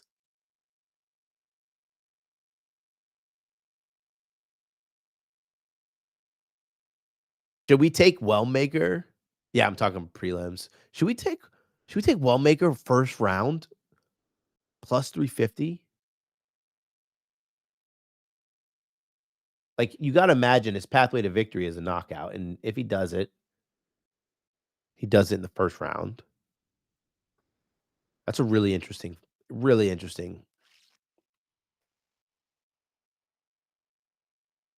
Of course, you know, like these fights, these prelim fights, they don't have a ton of lines that you can bet early.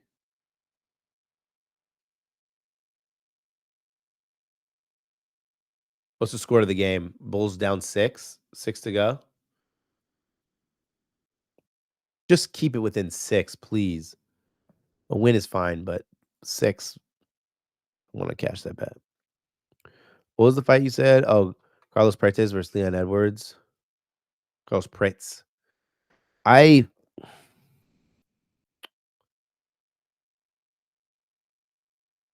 Carlos Prates. Man.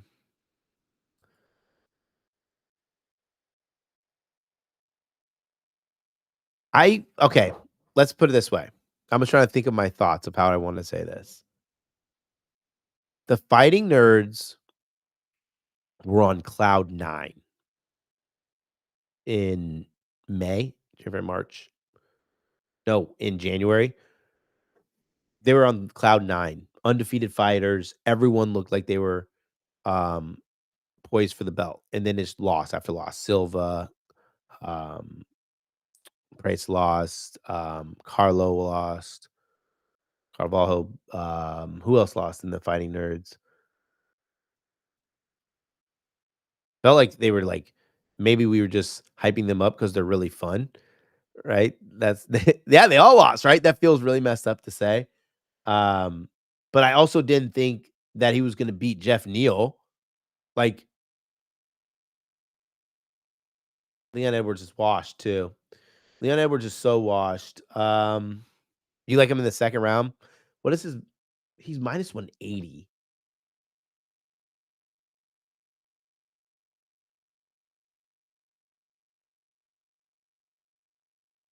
Man, like I think a lot of people were rooting for not a lot of people, but more of like the comeback story of Leon Edwards' comeback story against Sean Brady, and it was pathetic. Like even if he doesn't get choked out, there was no way that Leon Edwards was going to win that fight. Like I said, it felt like from the opening round, it felt like Sean Brady was winning that fight. Yeah, I really liked this card. I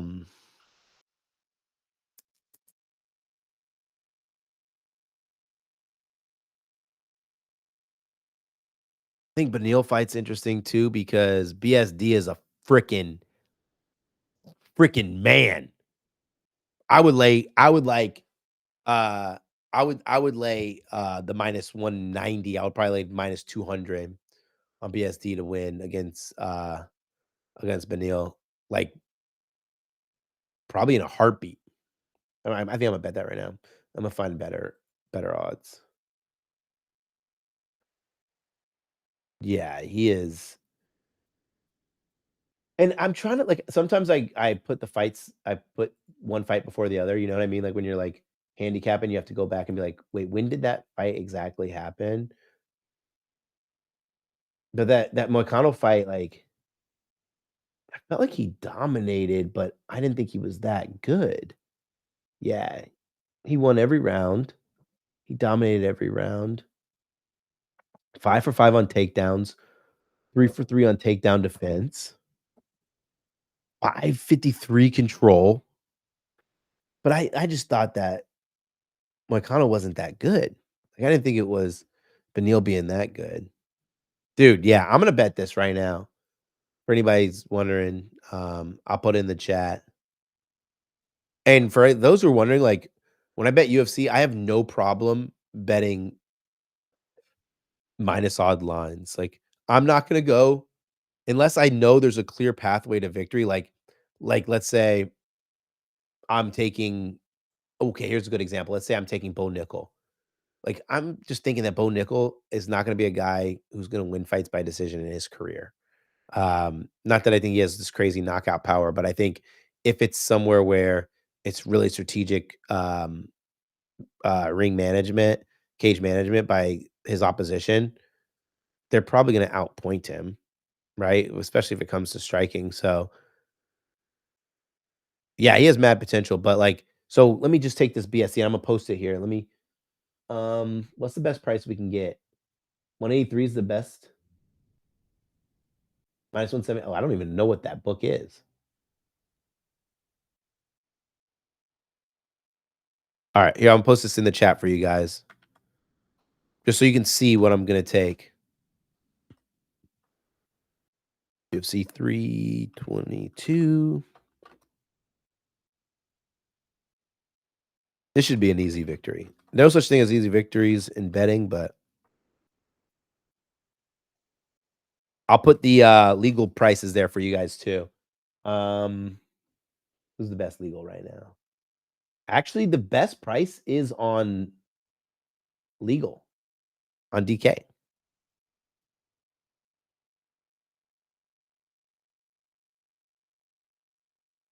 All right, here we go.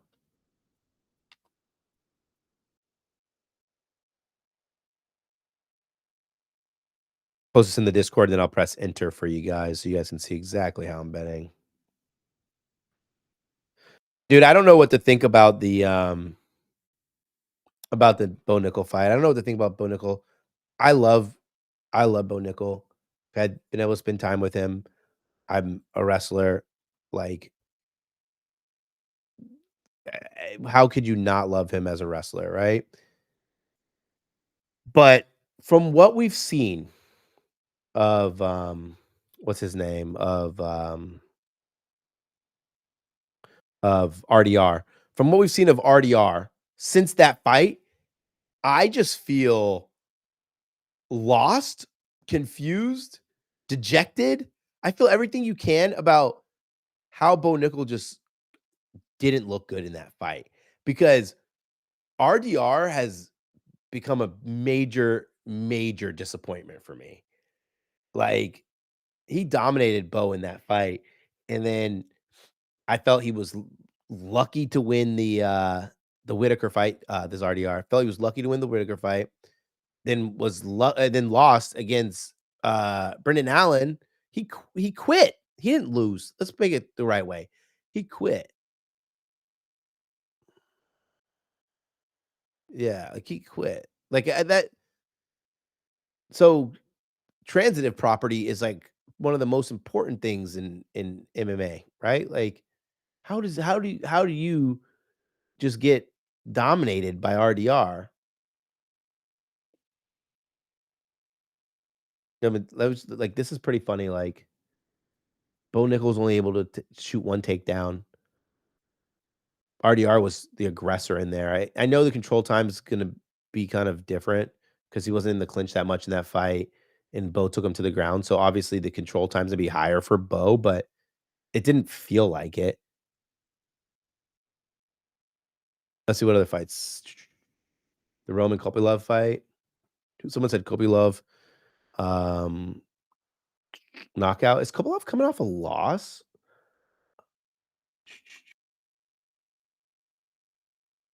Okay. The worst handicap I've ever had was Kopylov versus Paulo Costa.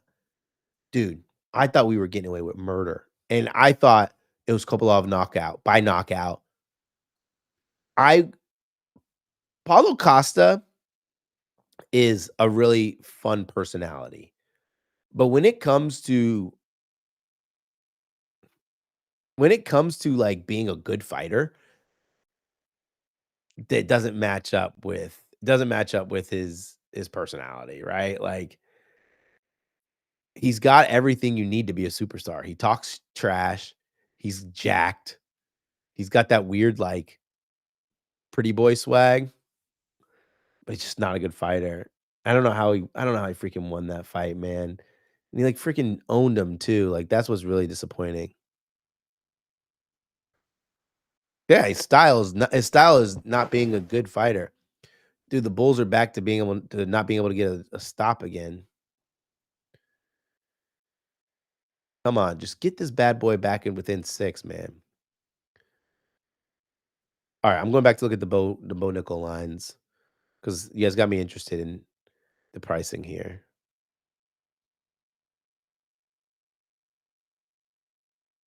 Bo Nickel needs to get bigger too. Dude, these dudes are down 11. All right, Bulls.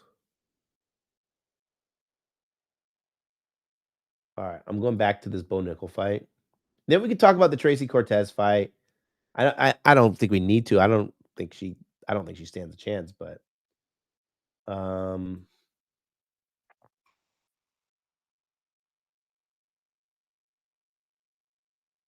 yeah, Vieira lost to Petrosky, beat Trayshawn Gore. I also think Trayshawn Gore is not that good of a fighter.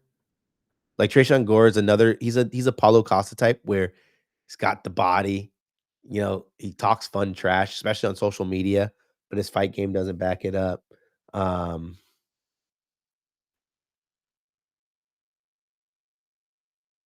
the question is with Bo Nickel. So Dana White does this fairly frequently where he hand selects these fights for the guys that he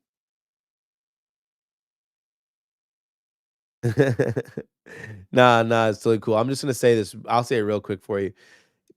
Dana White hand selects these fights for these guys where he basically picks he basically picks fights that are favorable for the younger guys that he's trying to get prepared to go on title runs or go get prepared to move up in the rankings.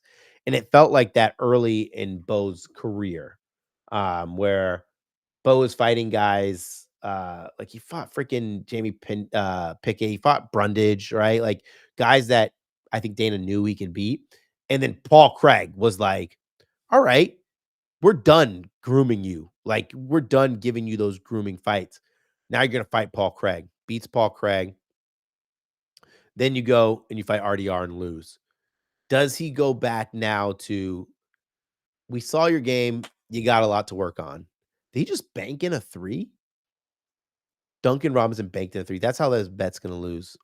But is the question is does it become one of those situations where he's just grooming him for a future fight? And he's giving him some a little bit easier, or is he just ready to say, like, "You're gonna have to prove it. No more giving you groom fights."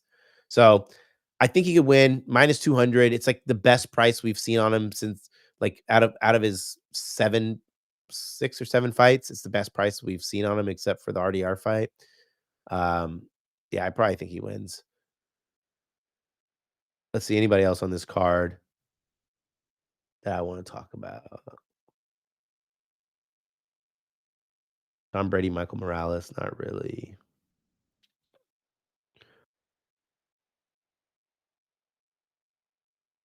Mm, no. You know what I like going on here, and I like seeing what the future fight odds are.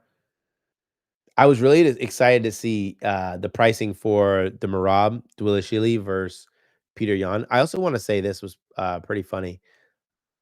Merab was the first ever UFC fighter that I interviewed. It was the first fighter I interviewed, and the dude is nuts. He stayed and took interview questions until, like, 2 in the morning. Like, he's a really good guy for doing that because, like, for, like, those yeah, Marab, for those people who don't know, like, you there's 2 scenarios we get to interview fighters. One, when the UFC reach out to us and they're like, "Hey, we have this person ahead of a major card. They'll come on your show." Forever grateful for those guys too, right? Because most of the time they're in camp, they're tired as shit. They give us about 30 minutes of their time. The other one is after fights, like the post-fight interviews. Anybody who's on the main card, those guys who stay for a long time, especially the main event, to answer our questions so we can write our columns or we can put it in our shows. Like those guys are like the real MVPs because it's 1 in the morning, you just were in a war and you're staying to answer questions to like a lot of these journalists who are really just up and coming, or I know NBC is a big publication, but like my name's not like big out in the fight game, right? So I thought he's pretty I really like him. Peter Yan's chance to beat Marab. He's a plus 355 favorite. Yan has gotten better literally with age. You can't say that about many fighters. Um, I'm gonna pull up his fighting profile because there were a couple fights that I wanted to talk about with Peter Yan to see how they compare. Peter Yan, Peter Yan, Peter Yan. Ah, yeah. Oh my god. He was phenomenal in these fights. I just forget, like The Song Yadong fight, he was phenomenal. The Figueroa fight, he was phenomenal. No, I can't, right? Like, I'm trying to figure out, like, the Marcus McGee fight. You know what's funny? I think a lot of money ended up coming on Marcus McGee late because they thought he was gonna beat Peter Yan. Can Peter Yan defend Merab's takedown? Merab shot 49 times in the first match. 49. It was only, he only landed 11 takedowns, and also I think there's a bit of like excess when you say he shot 49 times. Merab's a talented wrestler. He strings takedowns together. So one takedown can realistically on the stat sheet, one takedown attempt can realistically be like 3 takedown attempts. Rob just dominated him in that fight. He took him down, punched him, beat him in the clinch, beat him at distance. Gosh. Ate his legs up. Wait, okay, let's talk about this Pantoja Van fight. I for sure thought, and I want to check this on fight odds. I for sure thought there would be more money coming on Joshua Van. Oh, they don't have it up on fight odds yet. Future fights. Let's see. I want to see if there's money. If there was money coming on him. No, right? See, that's crazy. The fight gets announced. So the fight got announced for the Joshua Van. He was plus 220. There was quick buy early, and now everyone is buying Pantoja. Pantoja is a professional's professional. Joshua Van, I think, hats off to him, right? Great striker. Kid fought on an afternoon's notice. Like that just doesn't happen often. And he went out there and dominated. Pantoja is a totally different animal. Pantoja doesn't lose fights. He's crazy talented. He balls. Like what more can you say? He's good at. He has high fight IQ. I also think he's not going to leave himself susceptible to just letting Joshua Van tee up, right? Like Van's pathway to victory is pretty clear to me. Like Joshua Van needs to finish. He's not going to be able to control him in the cage. I think Pantoja is a really good price at plus 220. Let's see what I want to see what Pantoja opened up at. Pantoja opened at minus 270. Dropped to minus 250. Now he's being at some shops, he's at minus 260. He can't handle Pantoja at all. How many times have we've like seen, oh, this fighter is going to handle Pantoja, this fighter is going to handle Pantoja, and then they don't. What I really like about Pantoja is he's so freaking humble, dude. Like so freaking humble. I was trying to see. I can't remember exactly how many title defenses in a row. 5? No. 4 title defenses, 5 titles. Like someone like that, like you couldn't believe like how humble this guy is. Yeah, he beat Kai too. Like there was no point in that fight where I was like, maybe I think Kai had a good third round. Maybe in the third round. Was it the third round Kai had that good fight and then he got beat? Yeah, it was the third round before he got submitted. Kai had like 1 minute. It had to been less than 1 minute. 30 seconds, 40 seconds of playing well, of fighting well, and then Pantoja subbed him, right? Like that's just what good fighters do. I think that Urseg fight was interesting too because that was like Urseg. Hey, thanks, Dan. I appreciate it. Urseg was like the height of his hype, right, in that fight, and then couldn't get the job done. He was, yeah. Steve Urseg's style is nuts. That's his style is like fearless, or he just thinks he has an iron jaw. or used to have an Iron Jaw. This is a good card. This is a good fight. Pantoja, Josh Van, and the card overall is pretty good. Let's look in the basketball game, see what's going on here. We were gonna have some homies that joined up, but you guys are stuck with me the whole time.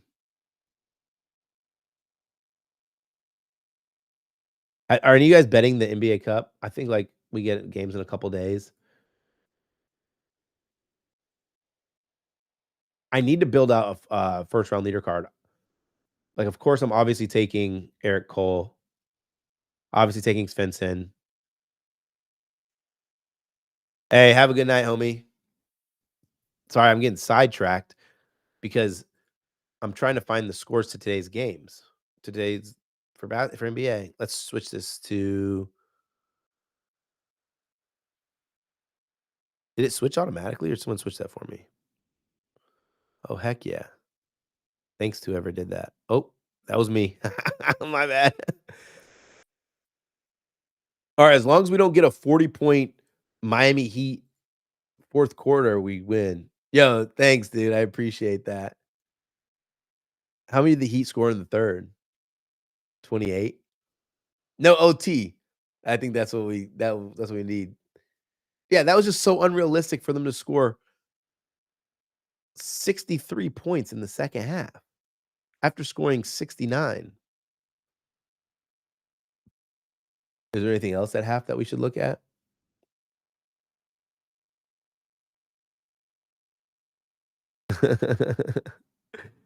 Oh, heck yeah.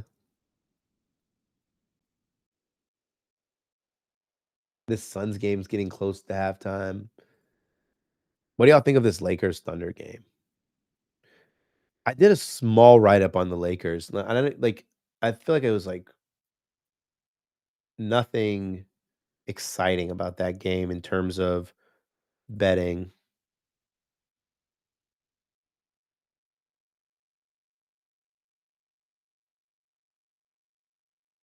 This is what, just the sixth game where Doncic and Reeves playing together this season.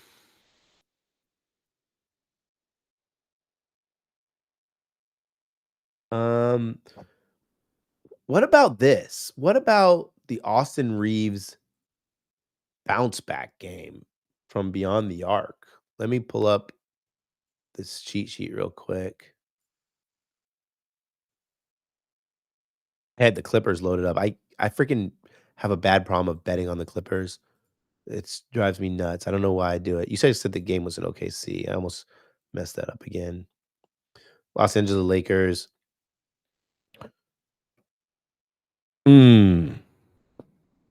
Dudes and dudettes. Should we take Austin Reeves? Threes over?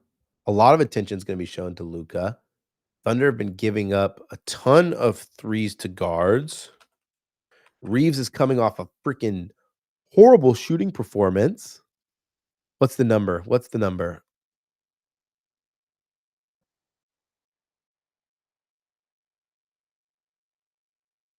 Wait, most threes in the game is plus 430.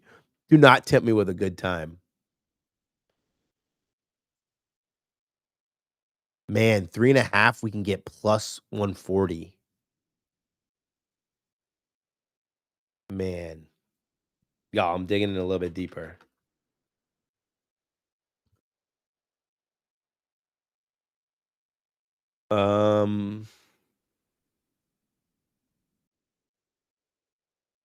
The dude has taken double-digit threes in like 60% of his games in November. Oh, we'll call it November, October, right? He's averaging 3 threes per game. And this is so funny that we just get to sit here and hang out and just talk about sports betting.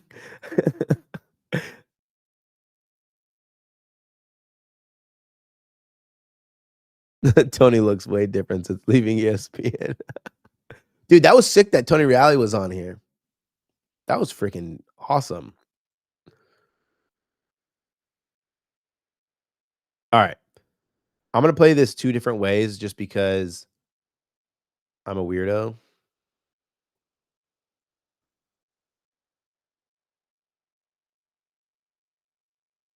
All right, here we go. I'm post this in the chat as well. Give me a second. I'm gonna play it on the exchange because it's a little bit better of a price. So just bear with me 30 seconds. Oh, that's on Novig. Um,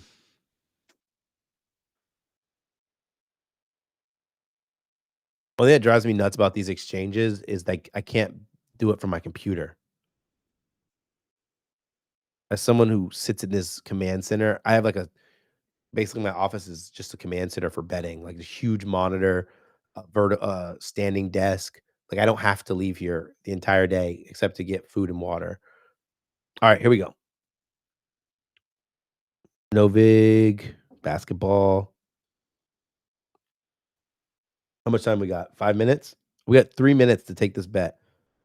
3-pointers made.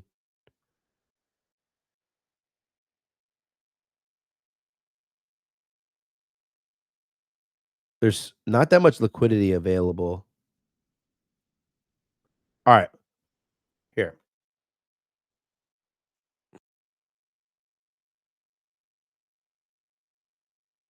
But it's taking forever. All right, here we go. We're taking Austin Reeves over 2.5 threes. I'm gonna take the juice line, but I'm also taking over 3.5. Basically, it's a way of playing an over 3 line.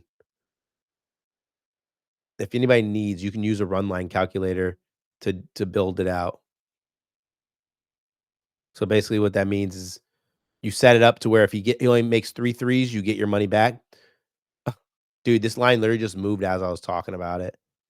Oh, wait. No, that was assists. Oh, I'm on the wrong freaking thing. All right. Here we go. Austin Reeves. Over 2-point made threes. Minus 144. Austin Reeves. Over 3.4. Made threes. What price? What price can we bet on this? We can find there's a plus 140. All right, we'll bet this plus 140.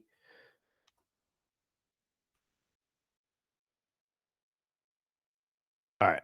How much time do I left? I have 1 minute to actually get this in. All right. Go, go, go, go, go, go, go. Austin Reeves, Austin Reeves, Austin Reeves. Locked. And you guys ever do that where you know a game's tipping in like 1 minute and you count in your head to see how many minutes you have left? I'm literally doing that right now with this Austin Reeves bets. Come on. Go, go, go, go, go, go. We made it before 35 for the bet locks. Oh, lit. Perfect.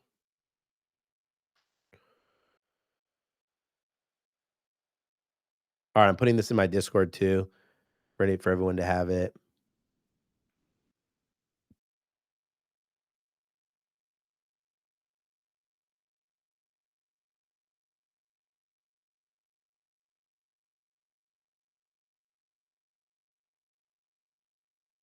And perhaps I can make that drive to Miami. That's funny. All right. What's the score of this Cavs game? Does anybody know? Cavs are winning by 3.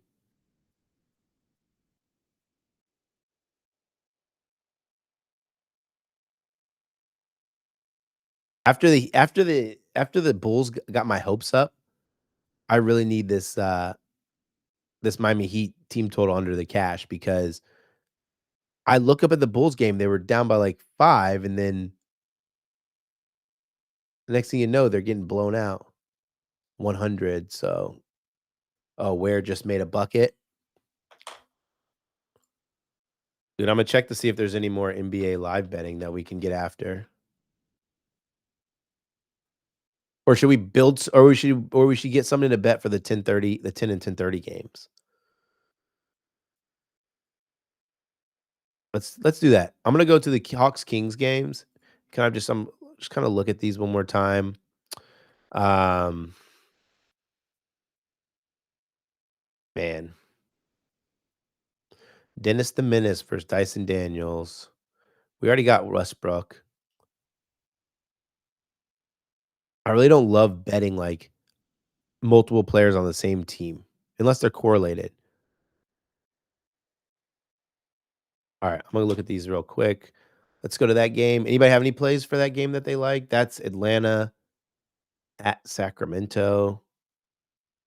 Remember, no Trey, no Levine, no Monk, no Murray. This might be a good game for me just to stay away. Oh yeah, I think Sabonis's number was pretty good too, from what I remember.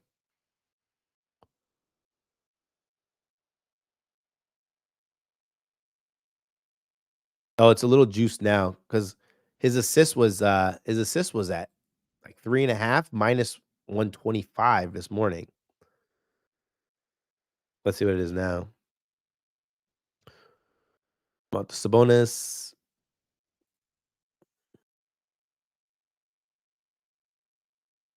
It was plus money this morning. Yeah. I knew it was a really good price this morning. Minus 130 and then plus 115.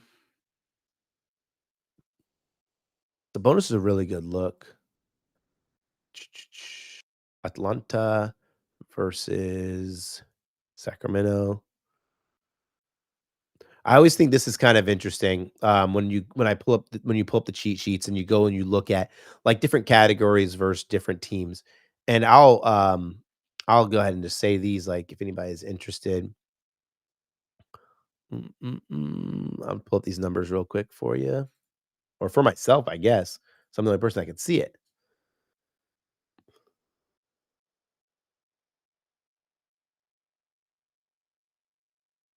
Yeah, I like that one. Underdog 40% bonus on Sabonis over 35.5 PRA. Westbrook 30.5 and SGA 51.5. Oh, Westbrook's 50 FanDuel points. I mean fantasy points. I like that. But yeah, Atlanta allows the seventh fewest assists to centers, which I always think that's like a funny statistic, right? Because we're early in the game, early in the season, and we're like, what does that actually mean, right? They only allow the seventh fewest. Which passing ball dominant centers have they played so far this season? None.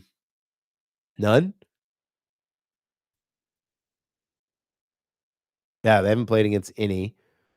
What dominant bigs have they played against this season? Dominant bigs. None, I don't think. I don't think they. Oh, well, let's consider. Let's for just for the class. We'll consider Vooch obviously a good passer. Vooch went over his number with ease. Vooch is a really good passer. He went with 9. Um, Pacers, no. Let's go Clippers. Mobley's a good passer. He had 5 assists in that game.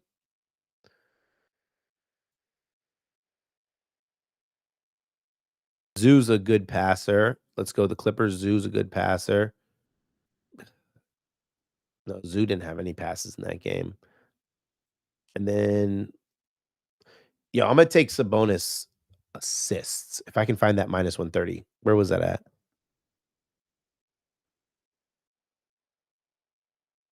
Nope, no 130s left. Let me check offshore. Dang. All right, let's do this. I'm gonna do a parlay. I'm gonna go Sabonis assists with rebounds.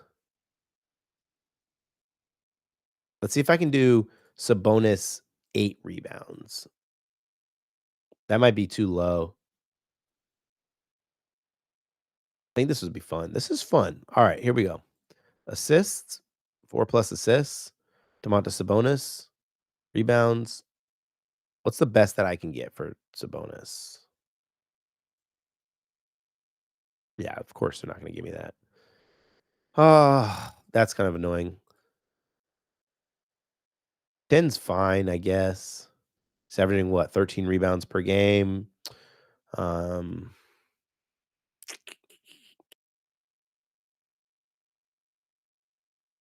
over double-digit rebounds in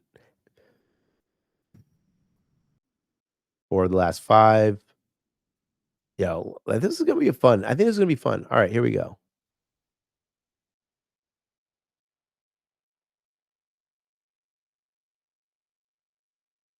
The bonus time. Also, we're getting closer and closer to not having overtime and cashing the Miami Heat insane halftime team total. That was nuts. Dude, my thing just froze. Well, which one of you sickos just bet Sabonis on FanDuel? His numbers just moved. All right. I just gotta lock this in and then I'll post it in here. We're gonna have at least a little bit of action. We're gonna be off out of here at 10 o'clock. So you guys have some action to watch at least while you're home, but Sabonis.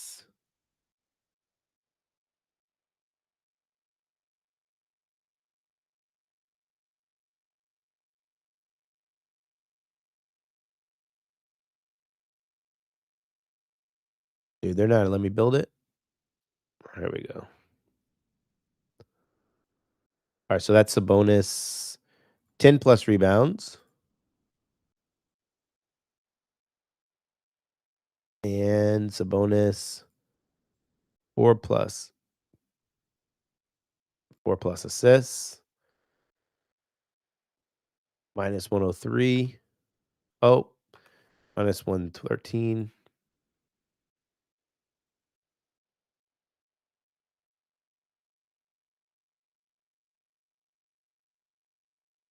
All right, I appreciate that, homie. Appreciate that, homie. Oh, dude, they only let me bet 1 unit on this. What? I've never seen anything like that. All right, here we go. Lock this in. Sabonis 10 plus rebounds plus Sabonis 4 plus boards. FanDuel, whoops. Minus 112. Oh, wait. Yep, minus 112. Dude, they're player hating for real, man. Why can't I bet more money than that? Which one of y'all is working for the books?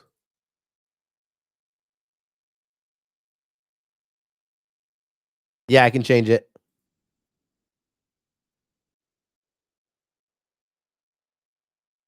Good looks. Good looks.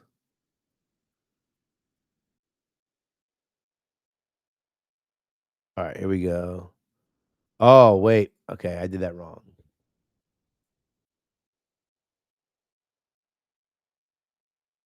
Remove that from stream. Let me do this again. I'm in Florida. Can I not stream this one?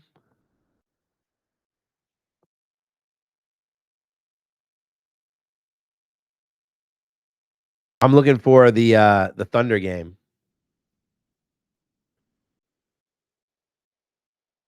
Get these Luca bets. These Luca. I mean these. Oh, I'm in Orlando. I'm literally smack dab right in Disneyland. No, I'm downtown.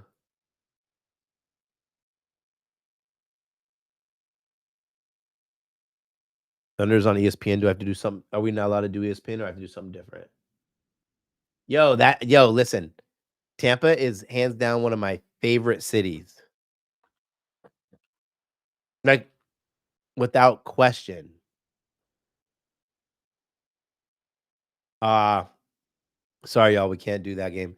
I go to the I was just at the Hard Rock this weekend. I was playing some craps. I woke up at like 7 in the morning, went downstairs, played some craps. I played a little hold'em bonus, played some slots. I won well on the slots too. I'm a Bucks fan. Are you a Bucks fan?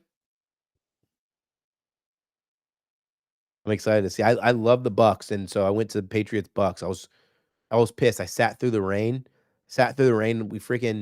We score first, so I'm like, oh yeah, here we go. Here we go. Seahawks.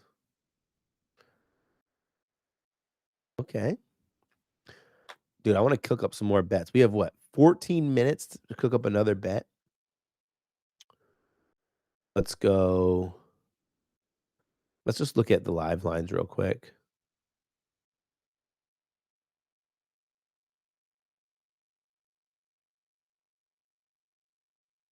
Is anything at half? Suns, Dallas. Suns, Dallas. The Suns are up 10, 63, 53 at half. Let's look at this game chart real quick. It was crazy. Both teams had a double-digit lead.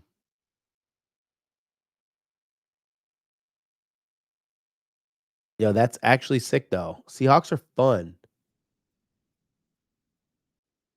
Especially this year, right? JSN. Yeah, JSN on the squad. Sammy D slinging the rock. Well, I'm actually not even I'm not a Lightning fan. I had no interest in hockey, like, when I was a kid, and then, like, I started watching hockey in, like, the 2000s, and I became a Penguins fan.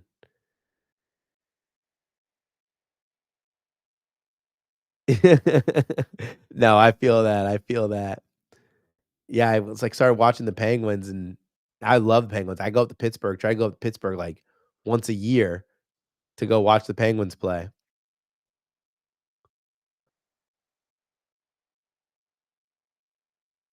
There's literally nothing that I like in this second half for the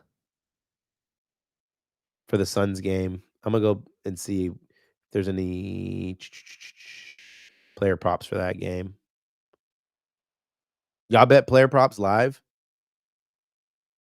I think NBA player props for me haven't been that great, like, live betting them over the past couple years, not compared to basketball.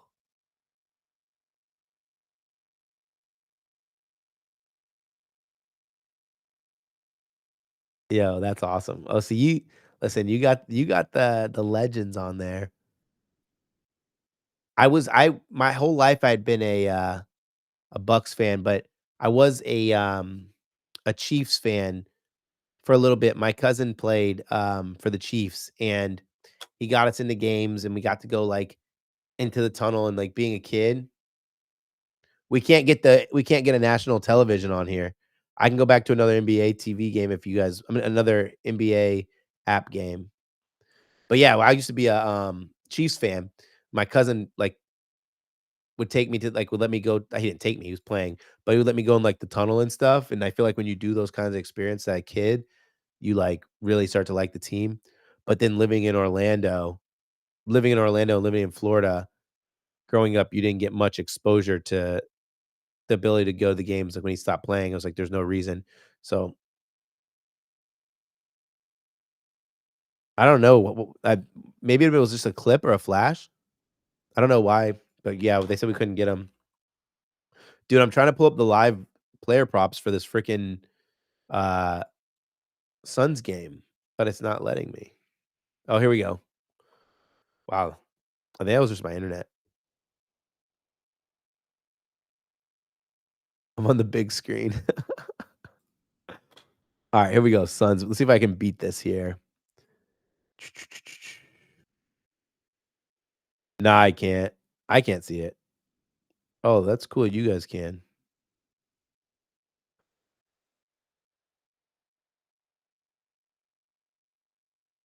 Hashimura with the three, the first three of the game. Luca assist. Oh, good. That's good for the Luca assist. Look, as long as you guys can see it, I don't need to see it. I want to see if we can decipher any player props for this game.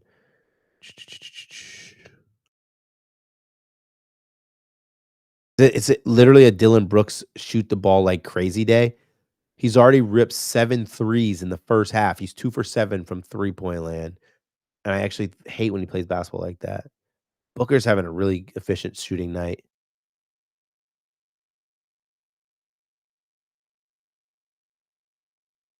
Who's in foul trouble? There's not a single starter on the Phoenix Suns that's in foul trouble.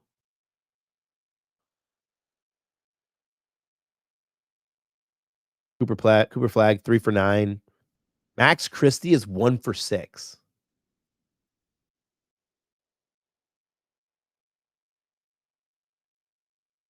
Man. Max Christie's good. Wait, you like Jokic under 12 rebounds smash. Why is that? Why do you like Jokic that high? I mean, that under, excuse me. I'm interested to hear. I'm not like a huge rebound better. I feel like rebounds are a good amount of luck. I know there's people who make it their bread and butter.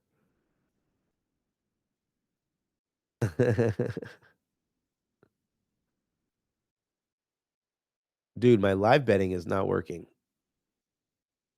What the heck? They don't want us to succeed today, y'all. I'm trying to look at these Max Christie props. There's probably nothing that's worth betting, right? He's like 1 for 6 from the field, 1 for 4 from 3.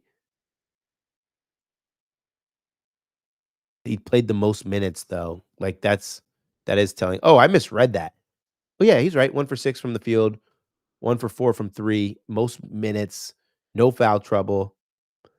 He's 2 on the plus minus. Like,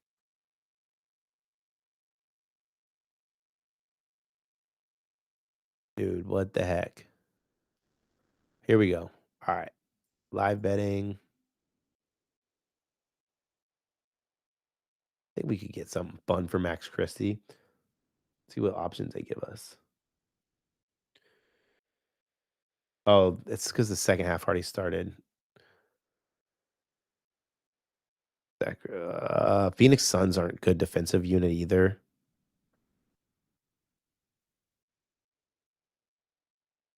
Points. Max Christie.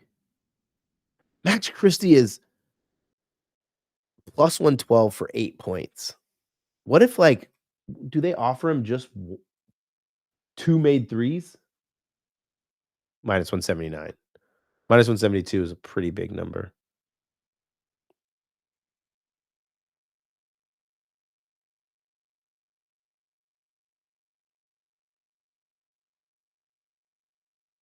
Yo, I'm about to take Max Christie points.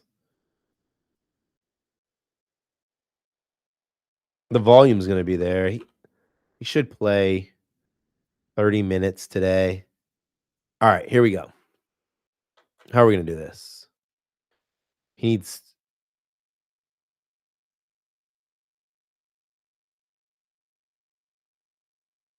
6 points. All right. The line's moving as I'm texting it. What the heck?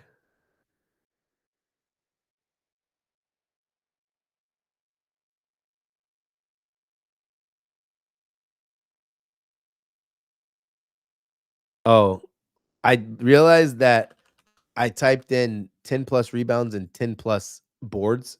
I'm sorry, guys, that if I confused you. All right, we're going to take this Max Christie. This is not like my favorite angle. So I'm just going to take it for a half a unit. But I think he's going to get the volume. I'd imagine he takes 6 to 8 more shots.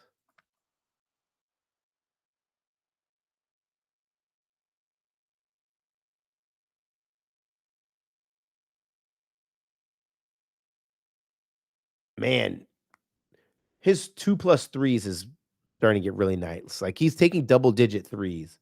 Minus 148. All right, I'll take that too. Give me 1 sec. It kicked me out. All right, hold on.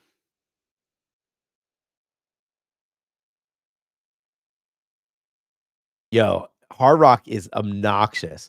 And then what's really annoying about Hard Rock too is I think like I found that if they if like it gets the commercial break and like someone is like a good like line on anywhere else, they're like looking and they're like, yeah, we're not going to offer that line. They're very, very selective. They don't put themselves in harm's way. It's an 18-point game though. Sun just went on a 12-point run. I mean, a 12-4 run, excuse me. I'm gonna do it. All right, here we go. Max de Christie, Dallas Mavericks, player props. Threes. Why can't I see these? All right, here we go.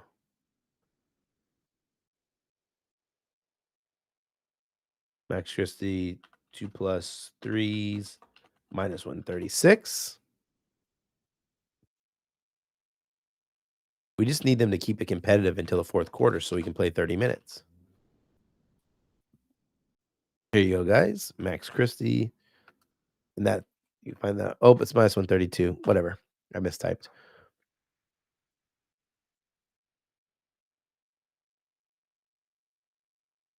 Literally, I posted that and then the line moved to 144 or whatever. Yo, before we wrap, is there anybody that wants to ask me any questions? Like, I know people have asked, am I going to post my first round leader? I'll post it on X. What I normally do is I post 3 golfers and then I post whatever the rest of the card is on my Discord. So if you guys are interested in my Discord, it's Gamblers Guild. For anybody who was wondering, I've named it after Gamblers Guild because I'm obsessed with medieval stuff. Like I had a medieval wedding where like I wore a dress tunic. I got a crown for a wedding gift, boots, battle boots, and then all my groomsmen wore tunics as well.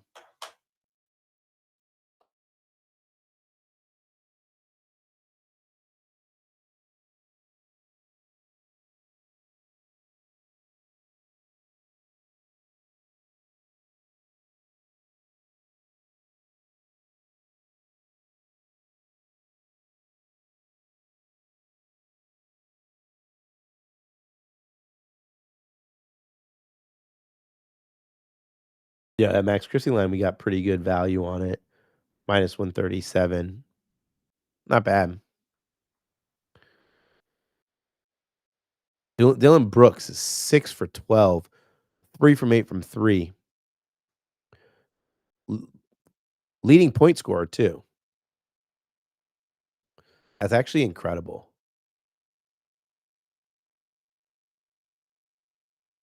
Dallas is still 7 for 26 from 3. Like, there's room for improvement if they don't get blown out.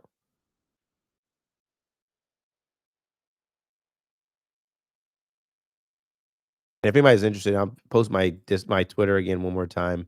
If you guys want to follow me or you guys had fun, I keep my DMs open. I'm pretty chill, dude. Like, if you guys want to ask me questions, that's totally cool. I'm not like super arrogant or any of that, so I won't be like hyping a bunch of crazy stuff up. So like, if you want to just like come be good vibes, I'm down to be good vibes with you. But here's my Twitter account, and everyone who stayed and watched, dudes, thank you so much. Again, you can find me on X at Mr. Brad Thomas, Gamblers Guild, Max Christie, cash. Yo, we cashed Christie. Let's go. Peace, guys. Thank you so much.